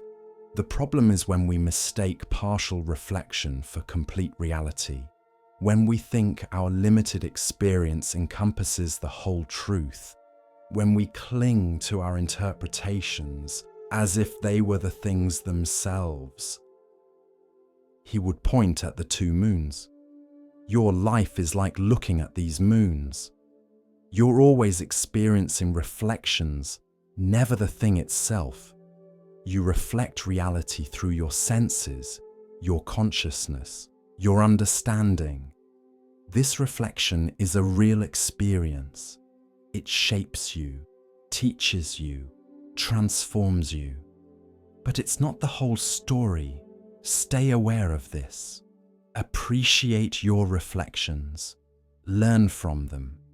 But don't mistake them for the unreflected reality. One student asked, "Will we ever experience unreflected reality? Will we ever see beyond reflection?" Daiki was quiet for a long moment, then said, "Perhaps in death, perhaps in enlightenment, perhaps never. I don't know, but I know this. The effort to see beyond reflection is itself valuable. The awareness that we're experiencing reflection keeps us humble, keeps us seeking, keeps us from absolutizing our limited perspectives. And sometimes, in rare moments of clarity, the reflection becomes so perfect, so transparent, that the distinction between reflected and unreflected almost disappears. Those moments of clarity are themselves gifts of the reflective nature of consciousness. Tonight, as you rest, you might consider that your entire experience right now is a reflection. These words are reflections of ideas. Your understanding of them is a reflection of the words. Your sense of yourself is a reflection of something deeper. Your thoughts are reflections of the underlying mental activity you don't directly experience. Everything you know comes to you as a reflection. This doesn't make your experience less real. It makes it what it is, a real experience of reflected reality. You're seeing the moon in the water, and that seeing is genuine, even if what you're seeing is a reflection. Let this understanding help you hold everything a bit more lightly tonight. Your worries are reflections of possible futures. Your regrets are reflections of the past. Your sense of who you are is a reflection of something deeper and more mysterious than you can fully know. All of these reflections are real experiences, but they are not the whole truth. Rest in the understanding that you live in a world of reflections, and that's actually okay. You don't need to grasp the ungraspable or fully understand the mystery. You can appreciate the moon in the water without needing to hold the moon in the sky. You can live with reflections, learn from them, be moved by them, without mistaking them for everything that is. Both moons are beautiful. Both are real in their own way. And you, experiencing both, are having a real experience of something that transcends both. Rest in that paradox tonight. Rest in reflection. Rest in the mystery of experiencing what you can never fully grasp. It's enough. It's always been enough. The reflection of peace is peaceful. The reflection of rest is restful. You don't need the original when the reflection serves you so well. Sleep now, watching both moons, knowing both are real and neither is everything. That's the truth. That's enough. Continuing along the path of Zen insight, we pause now to hear a teaching about perception and hidden value. Listen carefully to the next story. There was a farmer named Hideaki who worked his land diligently, waking before dawn and laboring until dusk. His son, Daichi, seemed to be his opposite, lazy, sleeping late, avoiding hard work whenever possible. Hideaki was ashamed of his son and frustrated by what he saw as wasted potential. "That boy will never amount to anything," Hideaki would complain to his neighbors.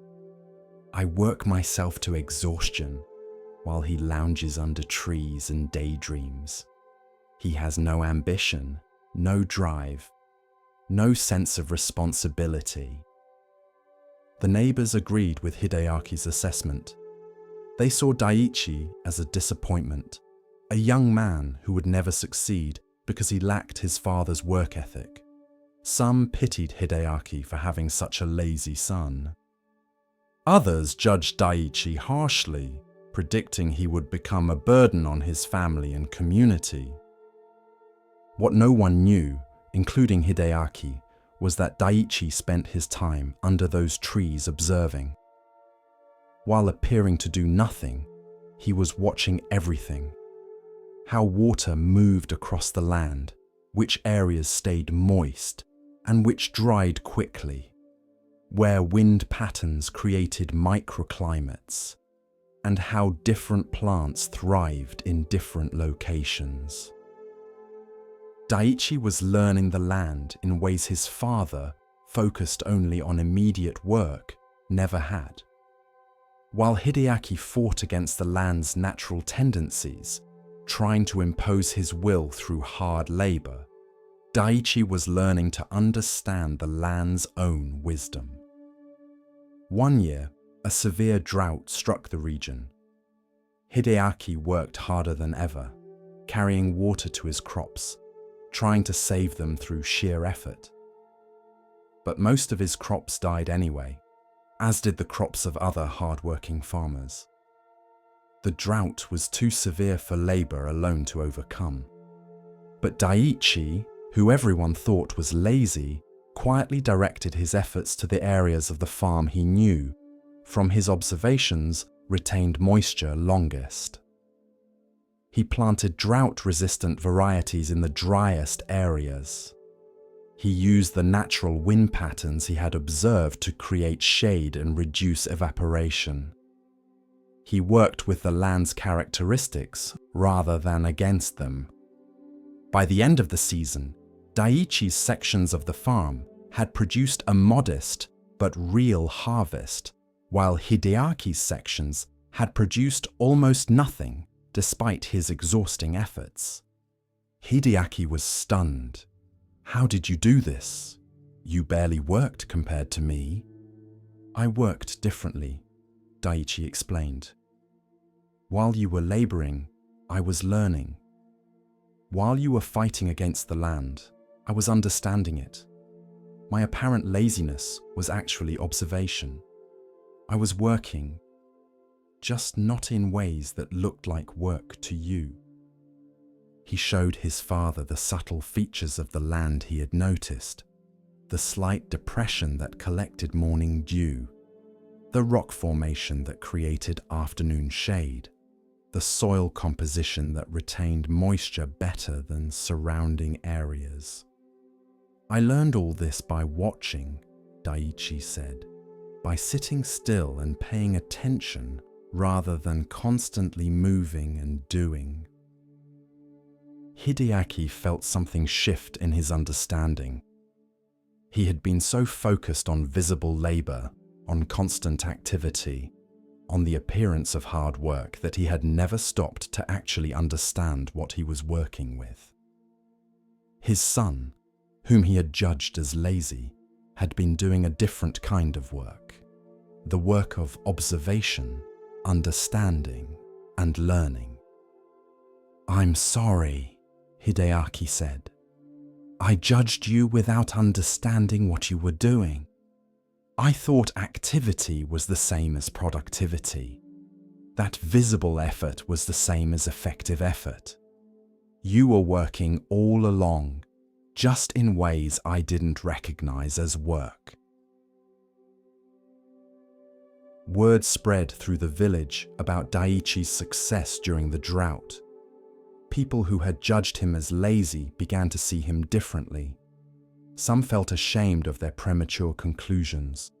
Others were curious about his methods. Daiichi began teaching other farmers what he had learned.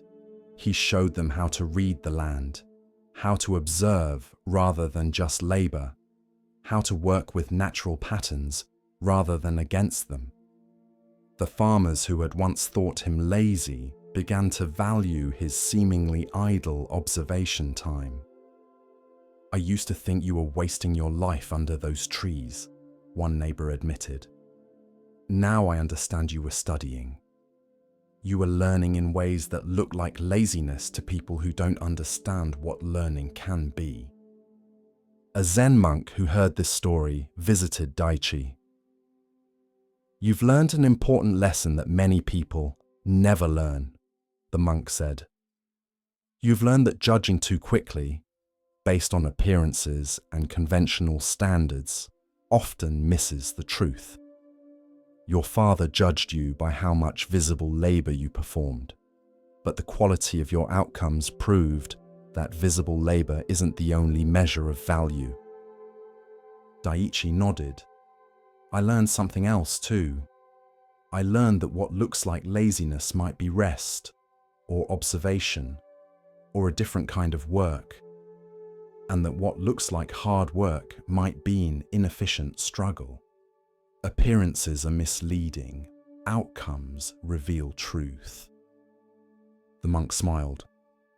"Your story reminds people not to judge too harshly or too quickly. The lazy son might be a careful observer. The apparently wasted time might be valuable learning. The story that seems simple at first viewing often has complexity that only reveals itself later."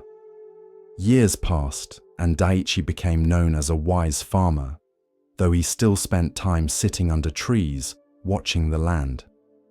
His father, who had once been ashamed of him, now proudly told people, "My son taught me that there are many kinds of work, and the work that looks least like work is sometimes the most valuable." Hideaki learned to balance his own labor with periods of observation. He became a better farmer by incorporating some of his son's apparent laziness, taking time to watch and understand rather than constantly acting. One day, a young person came to Daiichi asking for advice. "My parents think I'm lazy because I spend time reading and thinking instead of working constantly. They say I'll never succeed. What should I do?" Daiichi smiled. "Keep reading and thinking, but also find ways to apply what you learn. Let your outcomes speak for you, not your appearance in the industry. My father thought I was lazy until he saw what I produced.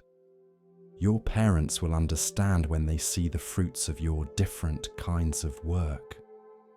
He paused, then added, "But also understand their perspective.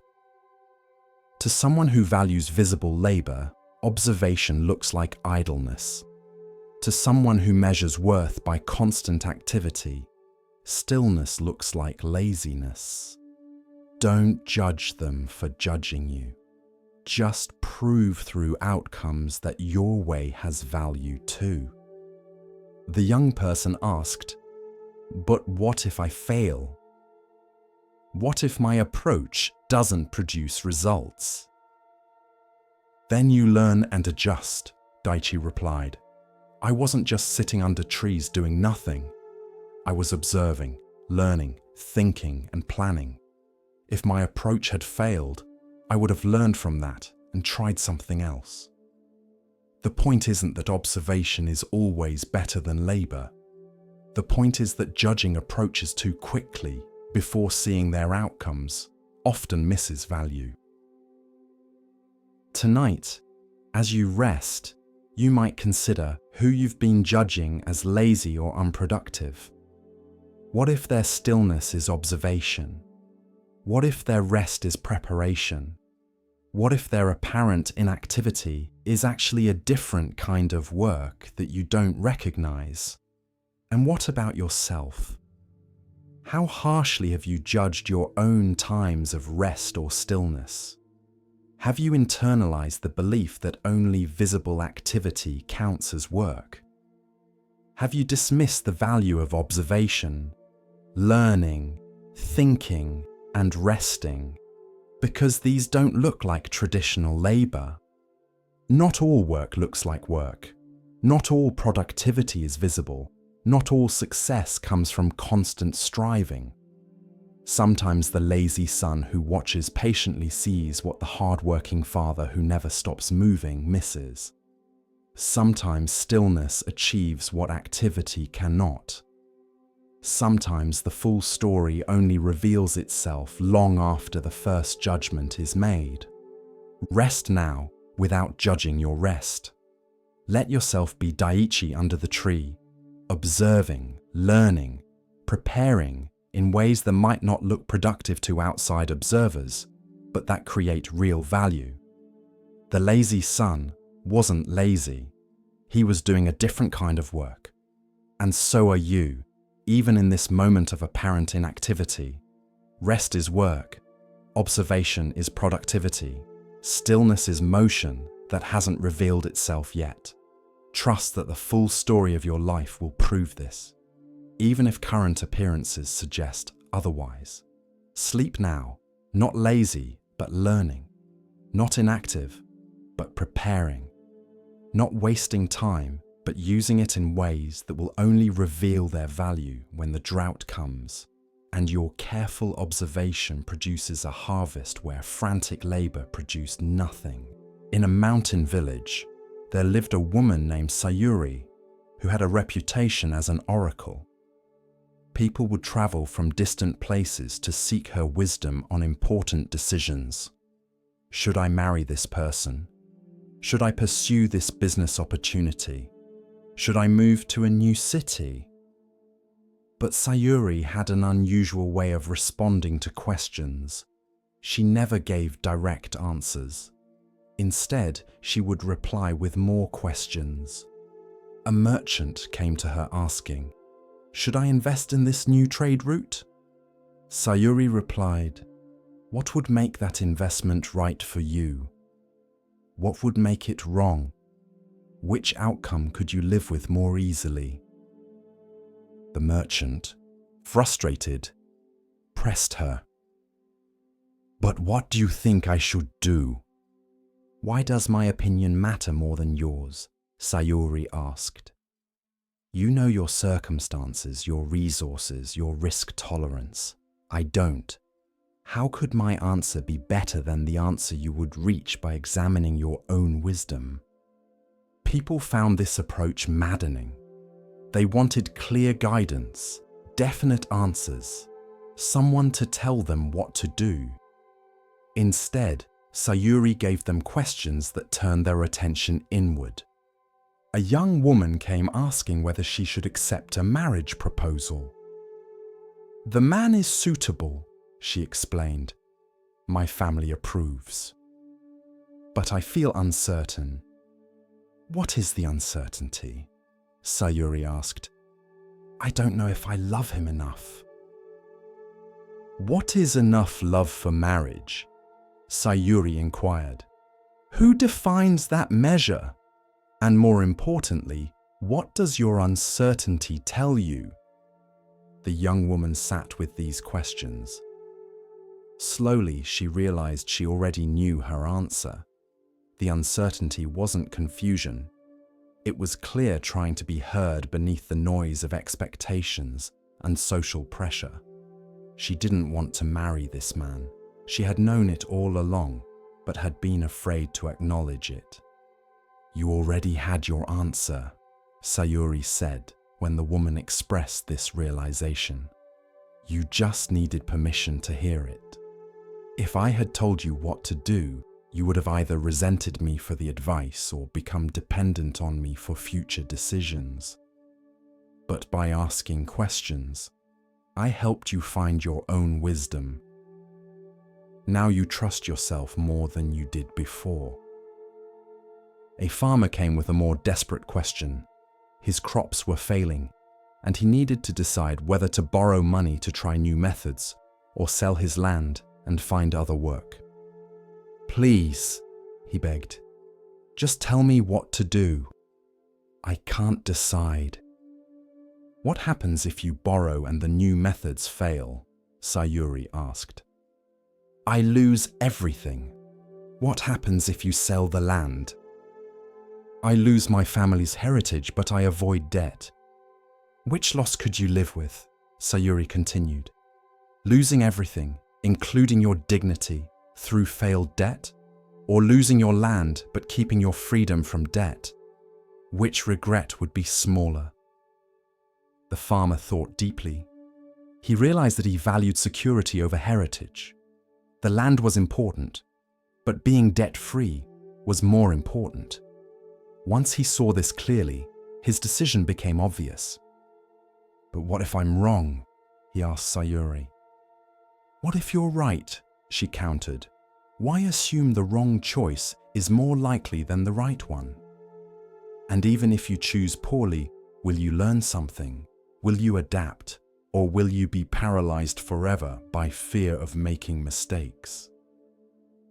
These questions shifted something in the farmer. He had been treating the decision as if one choice was absolutely right and the other absolutely wrong. But Sayuri's questions helped him see that both choices had consequences. Both involved trade-offs. And he needed to decide based on his values, not on some objective standard of rightness. Word spread about Sayuri's approach. Some people avoided her, frustrated that she wouldn't just give answers. But many sought her out precisely because she didn't. They recognized that her questions were a kind of teaching, helping them develop their own wisdom rather than borrowing hers. A Zen monk visited Sayuri, curious about her method. "You could make a good living telling people what to do," he observed. "They want certainty. They would pay well for it. Why do you refuse to give it?" "Because certainty from outside is false security," Sayuri replied. "If I tell someone what to do and it works out, they credit me and become dependent on me for future decisions. If it doesn't work out, they blame me and still haven't learned to trust themselves. Either way, I've made them weaker, not stronger." She poured tea for them both.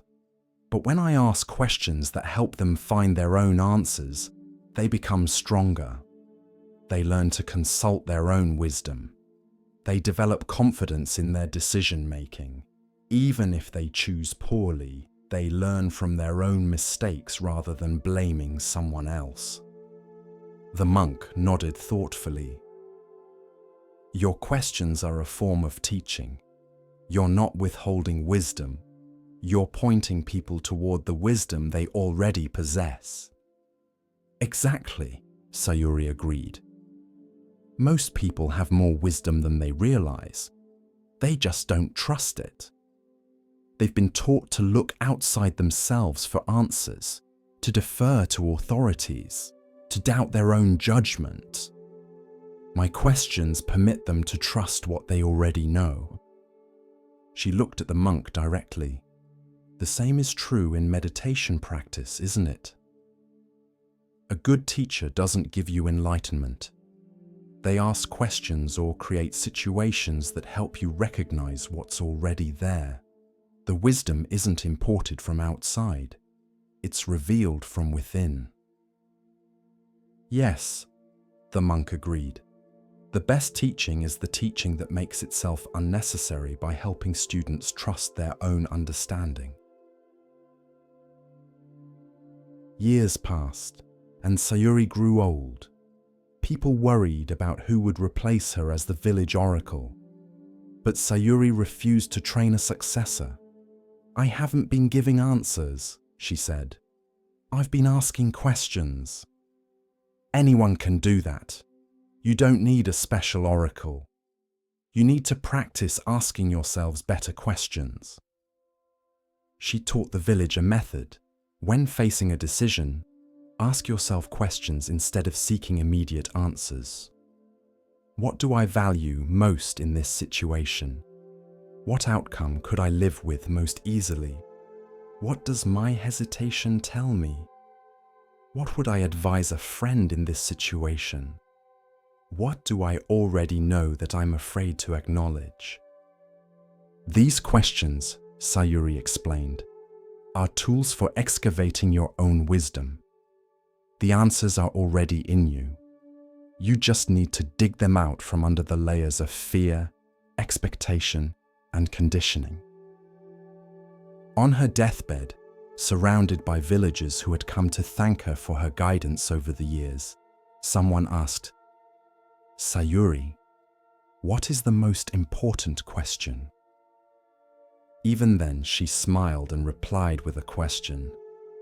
What question would help you most right now?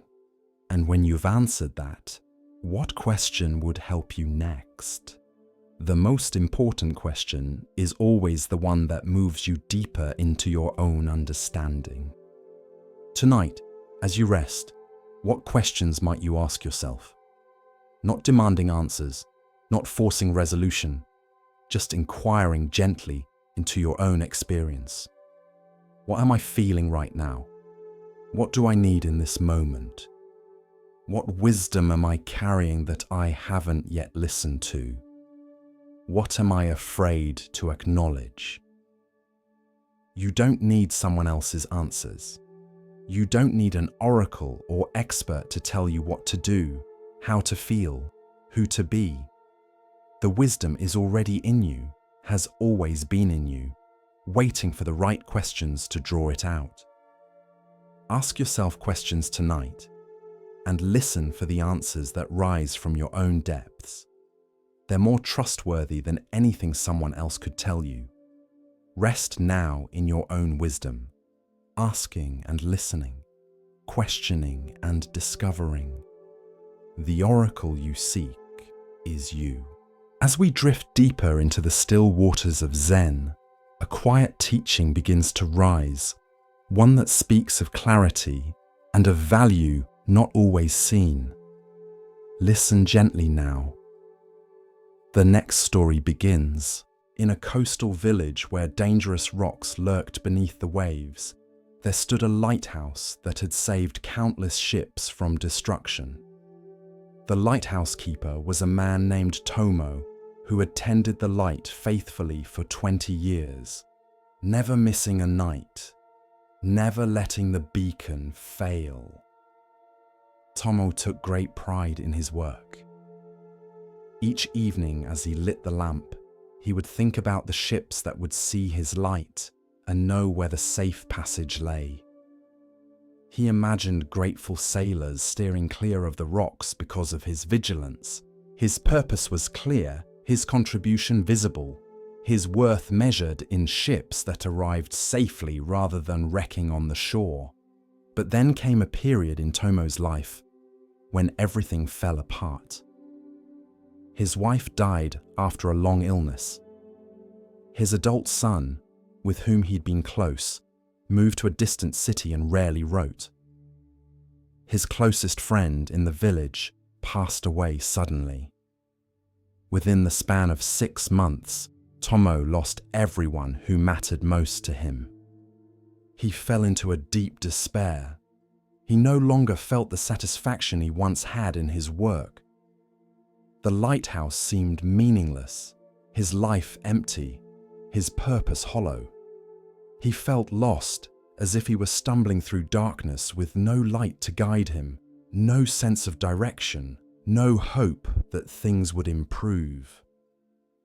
Yet, despite his inner darkness, Tomo continued to light the lighthouse every night.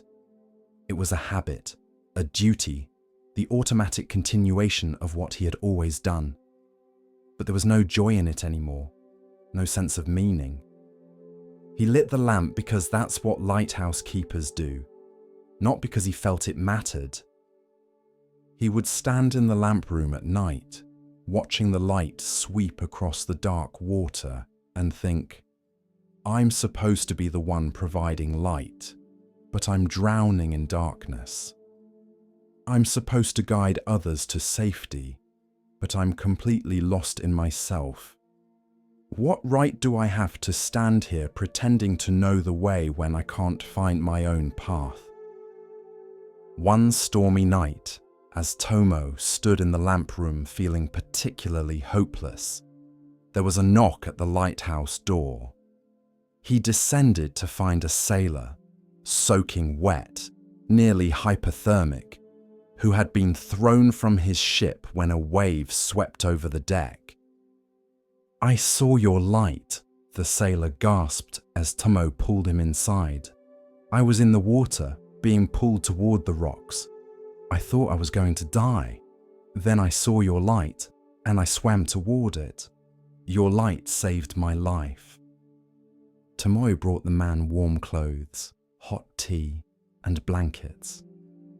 As the sailor recovered by the fire, he kept repeating his gratitude.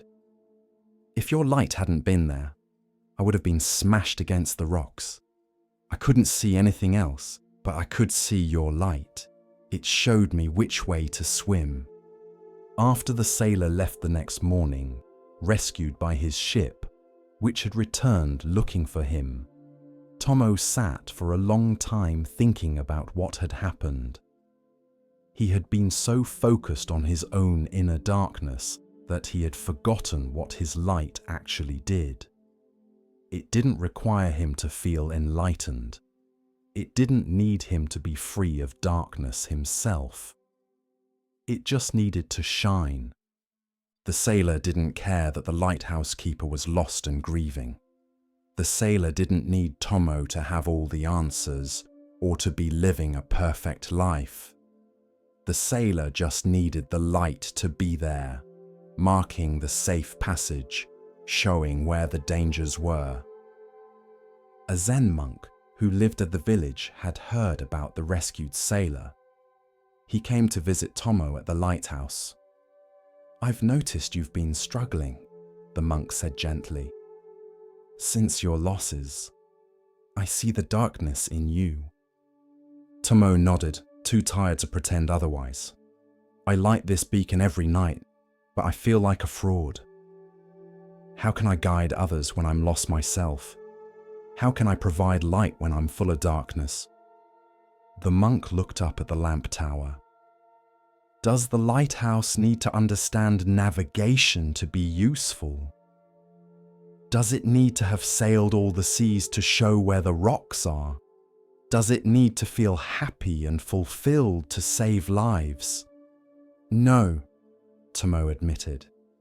It just needs to shine. Exactly, the monk said. You think your inner darkness disqualifies you from helping others, but actually, your willingness to keep the light burning despite your darkness makes your service even more valuable. You're not helping others because you have everything figured out. You're helping them because you do what needs to be done, regardless of how you feel. He touched Tomo's shoulder. Many people believe they can't help others until they're completely healed themselves. Until they've solved all their problems, found all their answers, achieved enlightenment or happiness or wholeness. But if everyone waited until they were completely well before helping others, no one would ever help anyone. We're all broken in some way. We're all stumbling in the darkness of one kind or another. But we can still hold lights for each other. Tomo felt something shift inside him. You're saying I can be lost and still guide others. You already are, the monk replied. You've been doing it every night. Your grief, your despair, your sense of being lost, none of that prevented the light from shining. None of that stopped you from doing what needed to be done. You think you're a fraud because you're suffering while helping others. But actually, you're demonstrating something important. Service doesn't require personal perfection. It requires showing up and doing what needs to be done. Over the following weeks, Tomo began to see his work differently. He was still grieving. He still felt lost much of the time. The darkness inside him hadn't disappeared. But he understood now that his inner state didn't invalidate his outer contribution. Ships still needed guidance. The light still saved lives. His pain didn't make the light less bright. He thought about all the people who probably felt as he did, broken, lost, inadequate, questioning their right to help others when they themselves were struggling. How many people stopped offering their gifts because they felt they weren't whole enough, healed enough, enlightened enough? A young woman from the village came to him one day troubled. She was training to be a healer, but felt overwhelmed by her own anxieties and doubts. "How can I help heal others when I'm so broken myself?" she asked. Tomo took her up to the lamp room and showed her the light. This lighthouse doesn't need to be whole to be useful. It just needs to do its job. You don't need to have conquered all your fears and healed all your wounds to help others. You just need to offer what you can offer. Your brokenness doesn't disqualify you from service. Sometimes it actually makes you better at it because you understand suffering from the inside. He told her about the sailor he had saved while feeling completely lost. The sailor didn't need me to be happy. He needed me to keep the light on. The people you help won't need you to be perfect. They'll need you to offer your skills, your compassion, your presence, whatever you're capable of giving. And you can give those things even while you're struggling. Word spread about the lighthouse keeper's teaching. People who had been holding back from helping others because of their own problems began to reconsider. The teacher who was battling depression realized she could still teach well, that her students didn't need her to be joyful, just knowledgeable and present. The counselor struggling with his own failed marriage recognized he could still help other couples, that his challenges didn't erase his insights. The mentor, dealing with doubt about his own life choices, saw that he could still guide younger people. That uncertainty about his own path didn't prevent him from illuminating options for others. Tomoe's grief gradually softened over time. Years passed, and while he never stopped missing his wife and feeling the absence of his son, the acute pain dulled into a quieter sadness. The darkness inside him became less consuming. But he never forgot the lesson of that period, that he had kept the light burning through his darkest time, that ships had been saved even while he felt lost, that his inner darkness hadn't stopped the outward light. One evening, many years later, an old sailor came to the lighthouse. "Do you remember me?" the sailor asked. "You saved my life 20 years ago. I was thrown overboard in a storm. I saw your light and swam to it." Tomoe did remember. That was the night I needed most to know that what I was doing mattered. "Well, it mattered," the sailor said. "I went on to have a family. 3 children, 7 grandchildren now. All of them exist because you kept that light burning. And you know what I learned that night? I learned that when you're drowning in darkness, you don't need someone who has all the answers. You just need someone who's holding a light, even if they're struggling to hold it, even if they're not sure why they're bothering. You just need the light. It doesn't matter if the keeper is lost. It matters that the light is there. Tonight, as you rest, You might consider what lights you've been withholding because you feel too broken to offer them. What help have you refused to give because you don't feel qualified, whole, or enlightened enough? What guidance have you withheld because you yourself feel lost? You don't need to have everything figured out to help someone else. You don't need to be healed completely to offer healing. You don't need to be free of darkness to hold light for others. The lighthouse keeper's inner darkness didn't stop ships from being saved. Your inner struggles don't invalidate the contribution you can make. Keep your light burning, even in your dark nights. Not because you're perfect, but because someone out there is swimming in darkness toward whatever light they can find. Your light might be the one that saves them. And it doesn't matter that you feel lost. It only matters that you're still showing up, still doing what you can do, still offering what you can offer. Rest now in the understanding that you can be broken and still be useful, lost and still guide others, full of darkness and still provides light. The lighthouse doesn't need to understand the journey to mark the safe passage. It just needs to keep shining. So do you. Your inner darkness doesn't disqualify you from helping others. Sometimes it's what qualifies you most, because you understand what it's like to need a light in the darkness. Sleep now, lighthouse keeper, knowing that even in your darkest nights, your light has been saving lives. It always has been. It always will be. With each breath, we continue our journey through the wisdom of Zen, where the smallest stone may hold the greatest truth. Here starts the next story. There was a painter named Hiro who specialized in landscapes, particularly sunsets. He would travel to scenic locations, set up his easel, and capture the magnificent colors of the evening sky. His paintings were admired and purchased by wealthy collectors throughout the region, but Hiro harbored a secret anxiety. He worried that beauty only existed when someone was there to witness it. If a sunset occurred and no one saw it, was it still beautiful? If a mountain stood in perfect light, but no human eye appreciated it, did that beauty mean anything? This philosophical worry grew into an obsession.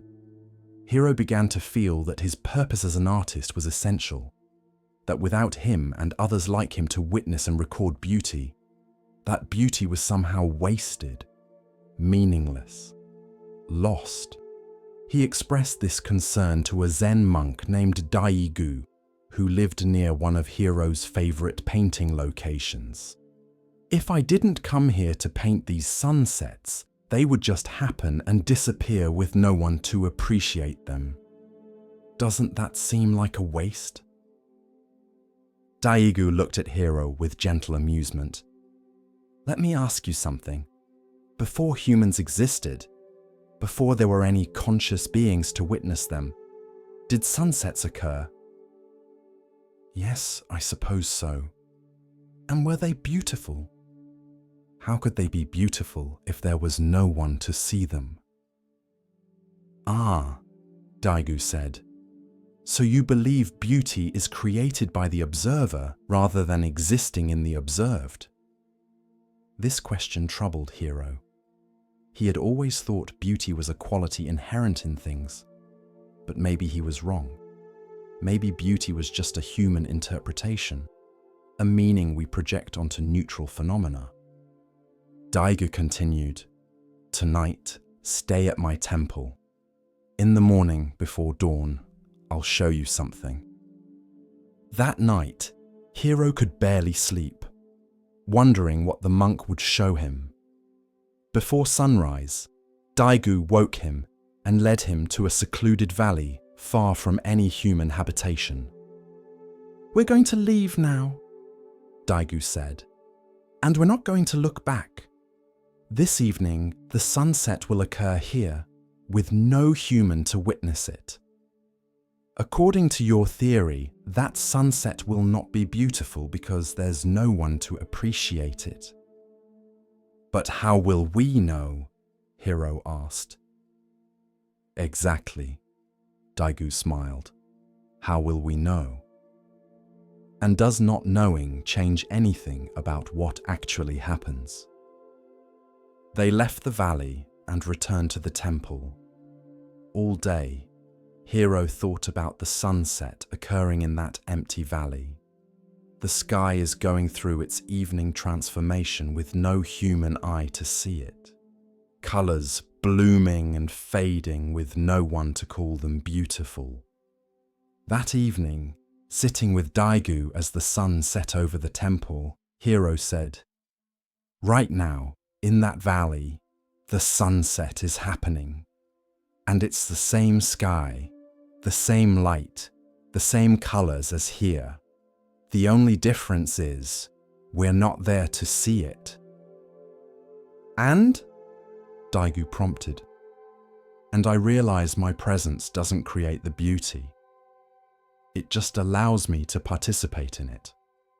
The sunset doesn't need me to witness it to be what it is. My witnessing is a gift I receive, not a gift I give to the sunset." Daigu nodded. "The mountains were beautiful before humans arrived and will be beautiful after humans are gone. The sunset performs its daily miracle whether anyone watches or not. Beauty is not dependent on observers. It exists.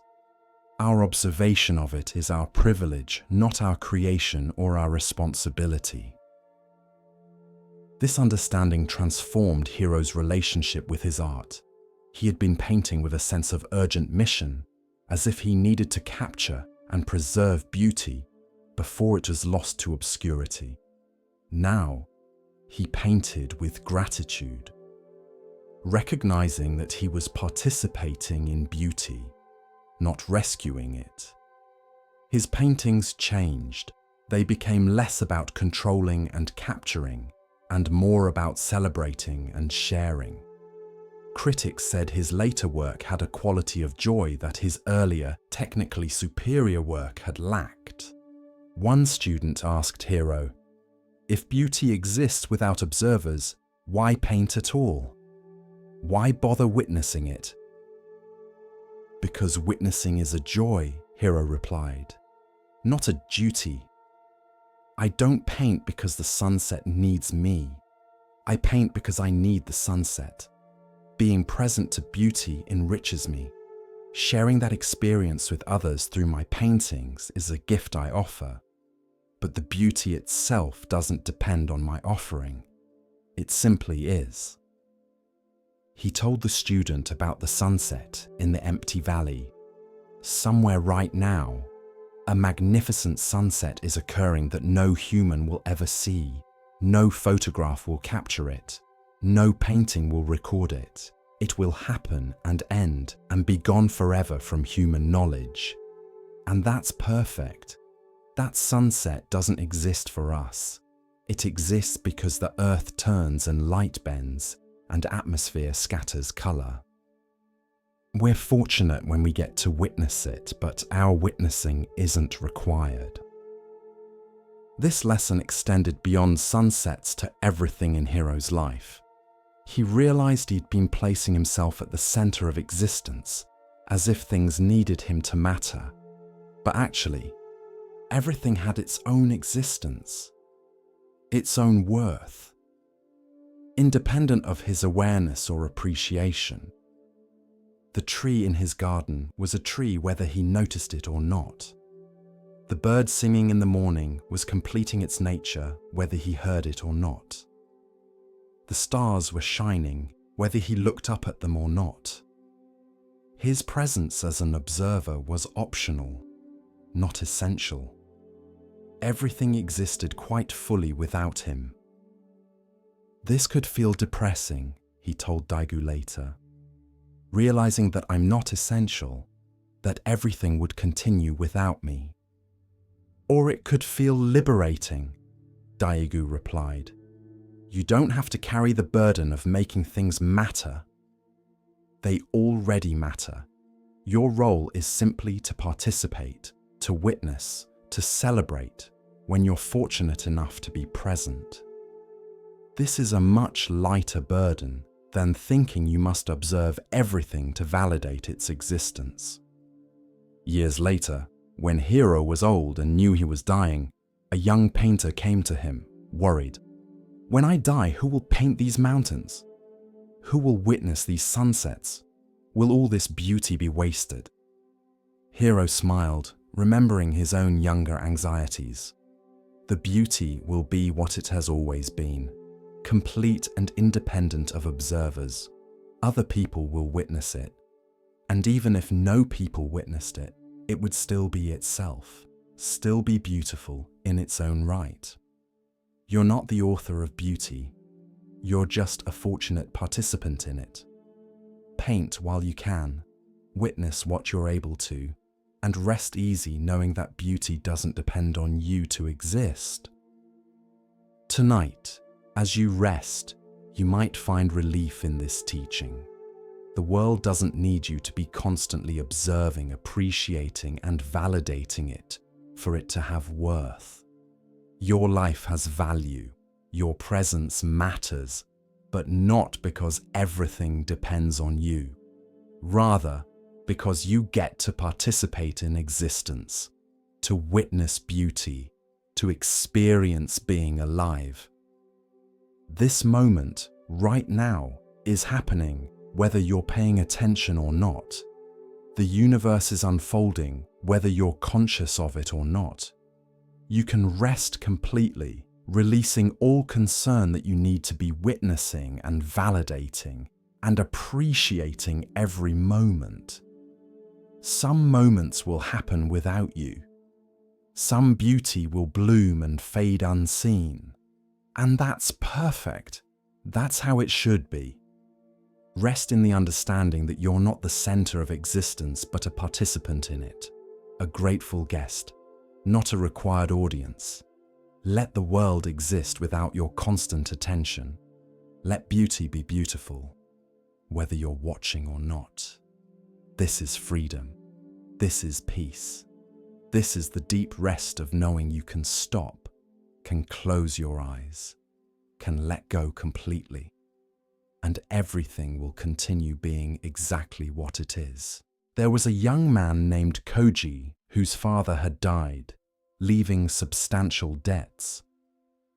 The creditors came to Koji expecting him to assume responsibility for his father's obligations. Koji, believing this was his duty as the son, worked himself nearly to death trying to repay the money his father had borrowed. For 3 years, Koji labored from dawn to dusk. He took multiple jobs, spent almost nothing on himself, and sent every coin he earned to his father's creditors. His health suffered. His youth was consumed by obligation. He became bitter and resentful, angry at his father for leaving him this burden. A traveling monk named Bankei came to the town and noticed Koji's exhaustion. He asked the young man why he looked so worn. "I'm repaying my father's debts," Koji explained. "He died owing money, and as his son, the responsibility falls to me." "Did you borrow this money?" Bankei asked. "No, my father did." "Did you receive any benefit from what the money purchased?" "No, he borrowed it for his gambling and drinking." "Then why are you repaying it?" Koji looked at the monk in confusion. "Because I'm his son. Because the creditors say I must. Because it's my duty." Bankei shook his head gently. "You can choose to repay debts that aren't yours. That's your choice, but understand that you're choosing it, not that you must do it. Your father's choices were his own. His debts were his own. They died with him. The creditors may pressure you. Society may tell you it's your obligation, but actually you're free. You've been carrying a burden that was never yours to carry. Koji felt anger rise in him. So I should just abandon my father's debts? That would dishonor his memory. Is working yourself to death to pay for his gambling honoring his memory? Bankei asked quietly. Or is it perpetuating the harm he caused? Your father made choices that hurt himself and others. You don't honor him by destroying yourself for those choices.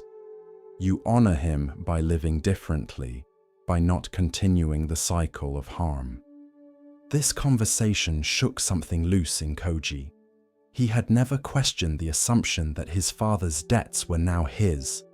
Everyone had told him this was his duty, and he had accepted it without examination. He began asking questions. Legally, were his father's debts actually his responsibility? He discovered they were not. The creditors had relied on his sense of filial duty and his ignorance of his legal rights. He had been free all along, but hadn't known it. Koji stopped making payments on his father's debts. The creditors threatened and complained, but they had no legal claim on him. He used his labor now to build his own life, to recover his health, to create a future not defined by his father's mistakes. Some people in the village criticized him. He abandoned his father's debts, they whispered. He has no filial piety. But Bankei, before leaving town, gave Koji final words of wisdom. Carrying debts that aren't yours doesn't make you virtuous. It makes you a volunteer victim. Your father's poor choices created consequences. Those consequences were his to face, not yours to inherit. You can feel compassion for him without taking on burdens that aren't yours. You can love someone without destroying yourself for their mistakes. Years later, when Koji had built a successful life and even helped others in his community who were struggling, someone asked him, "Don't you feel guilty for not repaying your father's debts?" "No," Koji replied. "I felt guilty for years while I was killing myself trying to repay them. But the guilt was about other people's expectations, not about actual obligation. My father's debts were his own. His choices were his own. I honor his memory better by living well and helping others than I would by destroying myself for mistakes I didn't make." Tonight, what debts are you carrying that were never yours? What burdens did you inherit from parents, from past relationships, from circumstances beyond your control? What shame or obligation have you assumed just because someone told you that you must? You're allowed to put these down. You're allowed to say, "This was never mine to carry." The debts of others, the mistakes of the past, the expectations of people who had no right to place them on you. None of these are truly yours, unless you choose to make them so.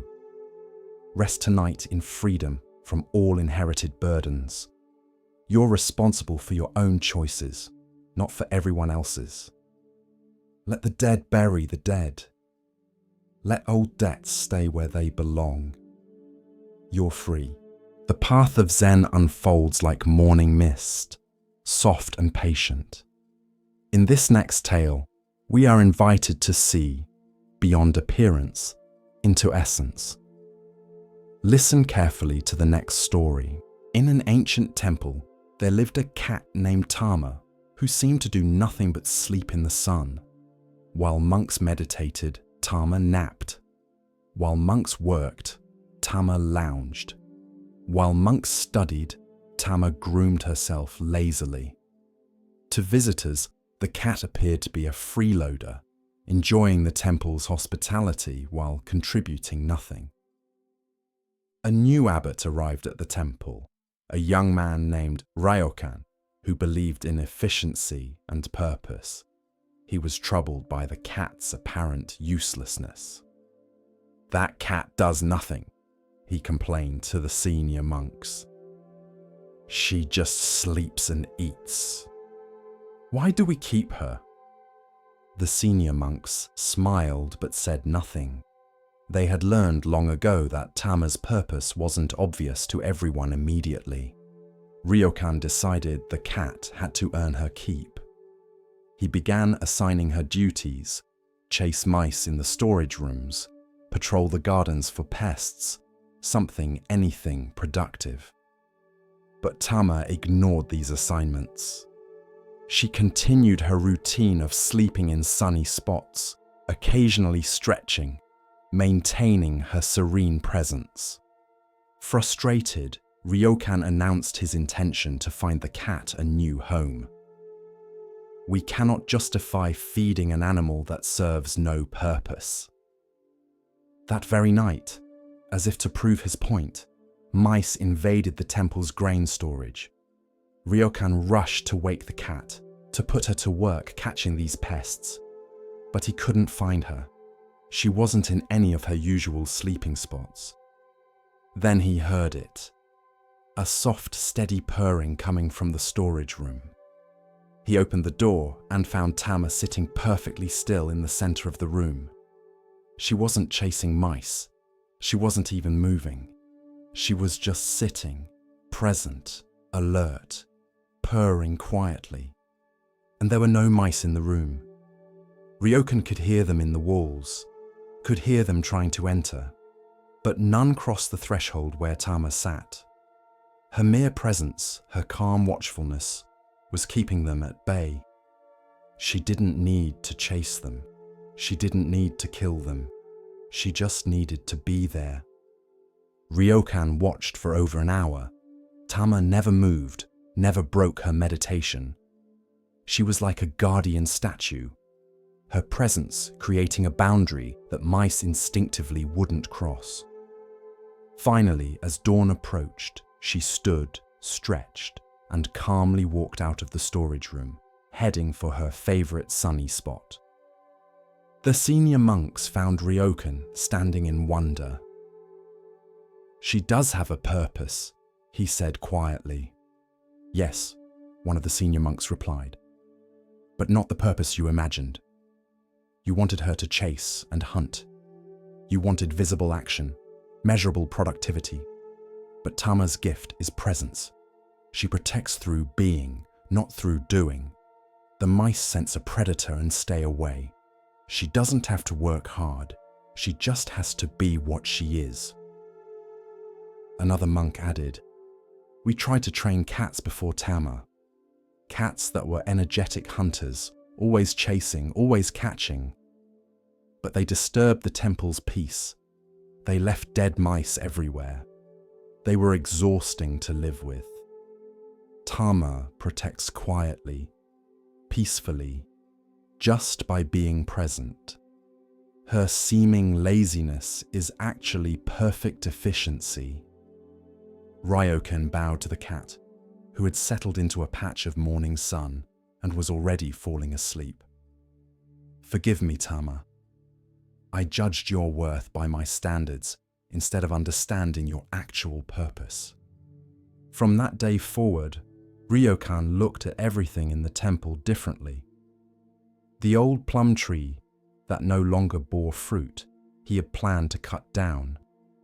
But the monks showed him how its branches were perfect for birds to nest in, how its shade cooled the meditation hall on summer days, how its twisted trunk was beautiful in a way that useful, productive trees never were. Its purpose wasn't production. Its purpose was beauty and shelter. The ancient bell that was cracked and no longer rang clearly, he wanted to replace. But the monks explained that its imperfect tone was beloved, that its crack created a unique sound found nowhere else, and that generations of monks had learned to meditate to this particular tone. Its flaw was actually its distinction. The novice monk who seemed slow at learning, whom Ryokan had considered asking to leave, turned out to be extraordinarily patient with visitors, able to sit with grieving people for hours without becoming uncomfortable. His slowness at intellectual tasks was balanced by his gift for compassionate presence. "I've been judging everything by a narrow standard," Ryukan confessed to the senior monks. "Productivity, efficiency, obvious usefulness, but the temple isn't a business, it's an ecosystem. Everything has its place, its purpose, even if that purpose isn't immediately obvious or doesn't fit conventional measures of value." He spent hours watching Tama, learning from her. She seemed to do nothing, yet her presence maintained order. She appeared lazy, yet she was perfectly alert when needed. She looked like a burden, yet she contributed essential value. She taught that being can be as important as doing, that presence can accomplish what action cannot, that some purposes are served by appearing purposeless. One day, a wealthy donor visited the temple and was offended to see a cat sleeping on expensive cushions in the main hall. "Why do you allow this animal such privilege? She produces nothing." Ryokan smiled and told the story of Tama and the mice. "She produces protection through presence. She contributes peace through her serene being. Her value can't be measured in conventional terms, but it's real and essential. She teaches us that purpose isn't always about production or visible action. Sometimes purpose is about simply being what you are, fully and completely in the right place." The donor looked skeptical, so Ryokan continued, "You're a wealthy merchant. You measure value in terms of production, profit, and tangible results, but not everything valuable can be measured that way. How do you measure the worth of beauty, of peace, of a presence that prevents problems rather than solving them? Tama's purpose is subtle but essential. Without her, we would have chaos. With her, we have order. That she achieves this through napping rather than through frantic activity doesn't diminish her contribution." Years passed, and eventually Tama grew old and died. The monks gave her a funeral with full honors, acknowledging her years of service. They tried to find another cat to serve her function, but none could quite match her particular gift. Some cats were too aggressive, chasing everything and disturbing the peace. Others were too passive, failing to maintain the protective presence that Tama had embodied. Finally, they found a cat with Tama's quality, a calm, serene presence that protected through being rather than doing. This cat they named Tama II, and she took up residence in the sunny spots her predecessor had loved, continuing the tradition of purposeful purposelessness. Ryokan, now an old man himself, would often sit with the new Tama and remember the lessons the original had taught him. "Every being has its place in the whole," he would tell young monks, "but that place might not look like what we expect." Purpose isn't always about obvious productivity. Sometimes it's about being present, being yourself, contributing in ways that aren't measurable but are nonetheless essential. He would point to the sleeping cat. Tama teaches us not to judge too quickly, not to assess worth by narrow standards, not to dismiss what we don't immediately understand. She teaches us that the temple, like all of life, is an ecosystem where even the apparently useless serves a purpose, where presence matters as much as action, where being is as valuable as doing.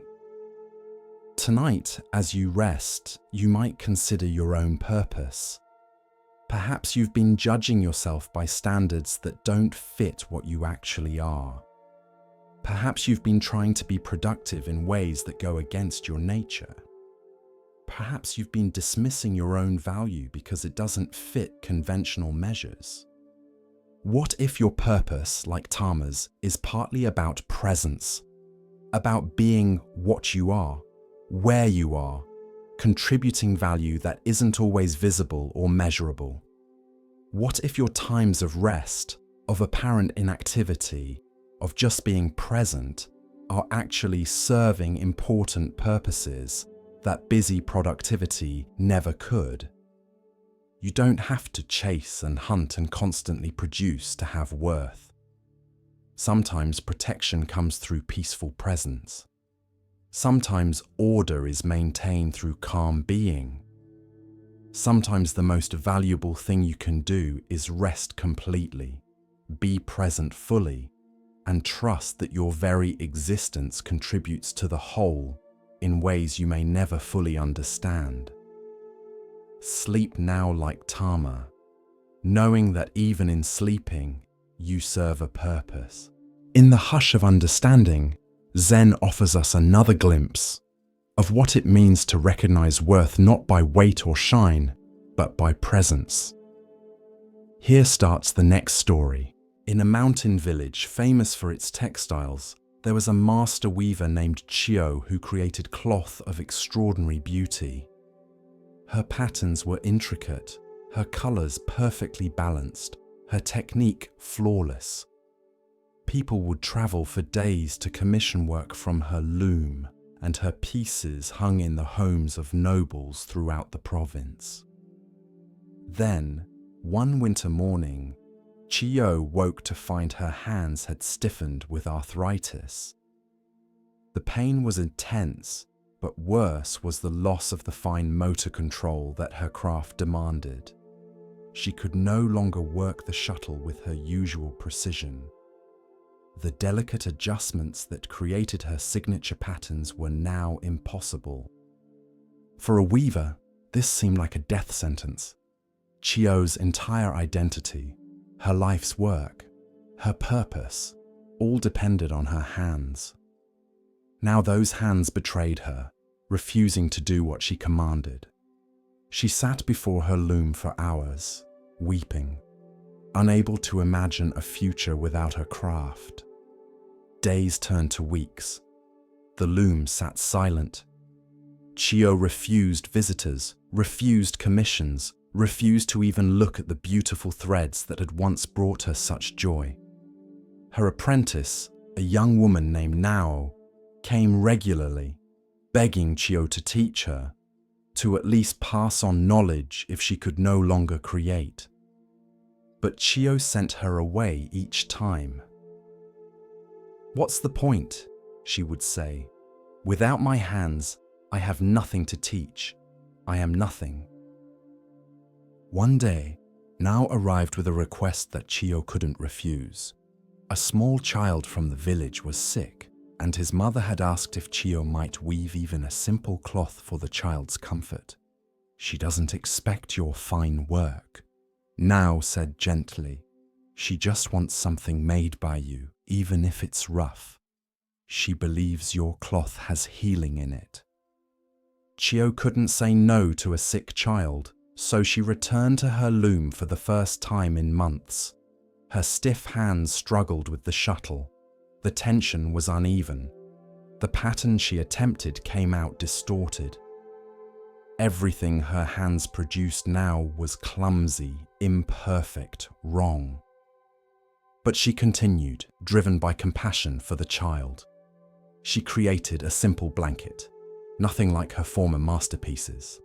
The weave was loose, the pattern irregular, the whole piece marked by the limitations of her arthritic hands. She wrapped it with shame, certain the mother would be disappointed. When Nao delivered the blanket, the mother held it and began to cry. "It's perfect," she said. "Tell Chio it's the most beautiful thing she's ever made." Nao brought this message back to Chio, who couldn't believe it. How could that rough, imperfect work be beautiful? It's everything I spent my life learning not to create." The mother said she could feel the struggle in it, Now reported. She said she could feel your hands fighting to create something despite the pain. She said it reminded her that beautiful things can emerge from difficulty, that limitation doesn't mean the end of creation. Her child is struggling too, and she said this cloth would remind him that struggle can still produce beauty. This response shook something loose in Chio's understanding. She had thought beauty required perfection, that her arthritic hands could only produce inferior work. But this mother had seen a different kind of beauty, the beauty of creation despite limitation, of persistence through difficulty, of love expressed through imperfect means. Chio returned to her loom with a new perspective. She stopped trying to create what her hands could no longer produce and started exploring what they could produce. The patterns that emerged were unlike anything she had made before. They were asymmetrical, organic, and marked by the randomness of her unpredictable hand movements. They told stories of struggle and adaptation, of beauty that included rather than denied imperfection. People noticed something profound in this new work. Her earlier pieces had been technically superior, but these new pieces touched something deeper. They were relatable in a way perfection never is. They spoke of being human, of limitations, of finding beauty not despite obstacles, but through them.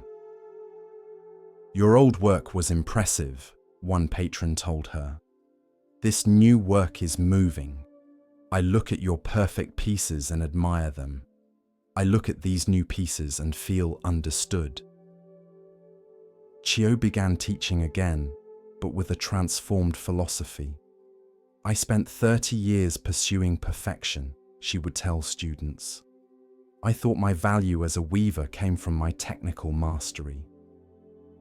But arthritis stripped that away and showed me something more important. That beauty doesn't require perfection. That limitation can reveal new possibilities. That the work of imperfect hands can touch hearts in ways that perfect technique never could." She would show students her early work alongside her later work. "These first pieces show what skilled hands can do. These later pieces show what love can do with whatever hands you have. Which is more valuable?" The answer isn't obvious. Now, who had continued as her apprentice through all these changes, asked one day, "Do you wish you could have your old hands back? Do you miss being able to create perfectly?" Chio thought for a long time before answering. "I miss the ease of it," she said honestly. "I miss not feeling pain with every movement, but I don't miss who I was when perfection came easily." That Chio was skilled but narrow. She understood only one kind of beauty. This Chio, with her stiff, painful hands, understands more. The arthritis took my technical perfection, but it gave me depth I never had before. She held up her gnarled hands. "These hands taught me what my young, nimble hands never could, that obstacles refine what truly matters. When I could create anything, I created what was impressive. Now that I can only create with difficulty, I create what's true." The limitation stripped away everything superficial and left only what's essential. Years passed, and Chio's hands grew worse. Eventually, she could barely work the loom at all. But by then, her teaching had become as valued as her weaving once was. She taught people to see obstacles not as endings, but as refinements, not as barriers, but as editors that remove what's unnecessary and reveal what's essential. "Every limitation is a teacher," she would say. It shows you what really matters by taking away what doesn't. My hands took away my technical mastery and revealed that mastery was never the point. The point was always connection, expression, and the creation of beauty that touches hearts. I can do that with arthritic hands. I just had to learn a different language of beauty. Tonight, as you rest, you might consider your own limitations, your own obstacles, your own arthritic hands. What has been taken from you that felt essential? What can you no longer do that once defined you? These losses aren't just subtractions. They're refinements, removing what's superficial to reveal what's essential. Your obstacles are teaching you something. They're stripping away the easy answers, the impressive exteriors, the technical perfections that never touched anyone's heart anyway. What remains, what you can still do despite your limitations, that's what truly matters. That's where your real beauty lives. Rest now in acceptance of your arthritic hands, your imperfect instruments, your limited capacities. They're not preventing beauty. They're refining it, teaching it, revealing it in forms you never would have discovered through ease and perfection. The weaver's silent loom eventually spoke with more power than her perfect one ever did. Your limitations will teach you the same truth if you let them. As the lantern of awareness glows a little brighter, we come to a tale about seeing with more than the eyes. Let the stillness guide you now, and listen carefully to the next story.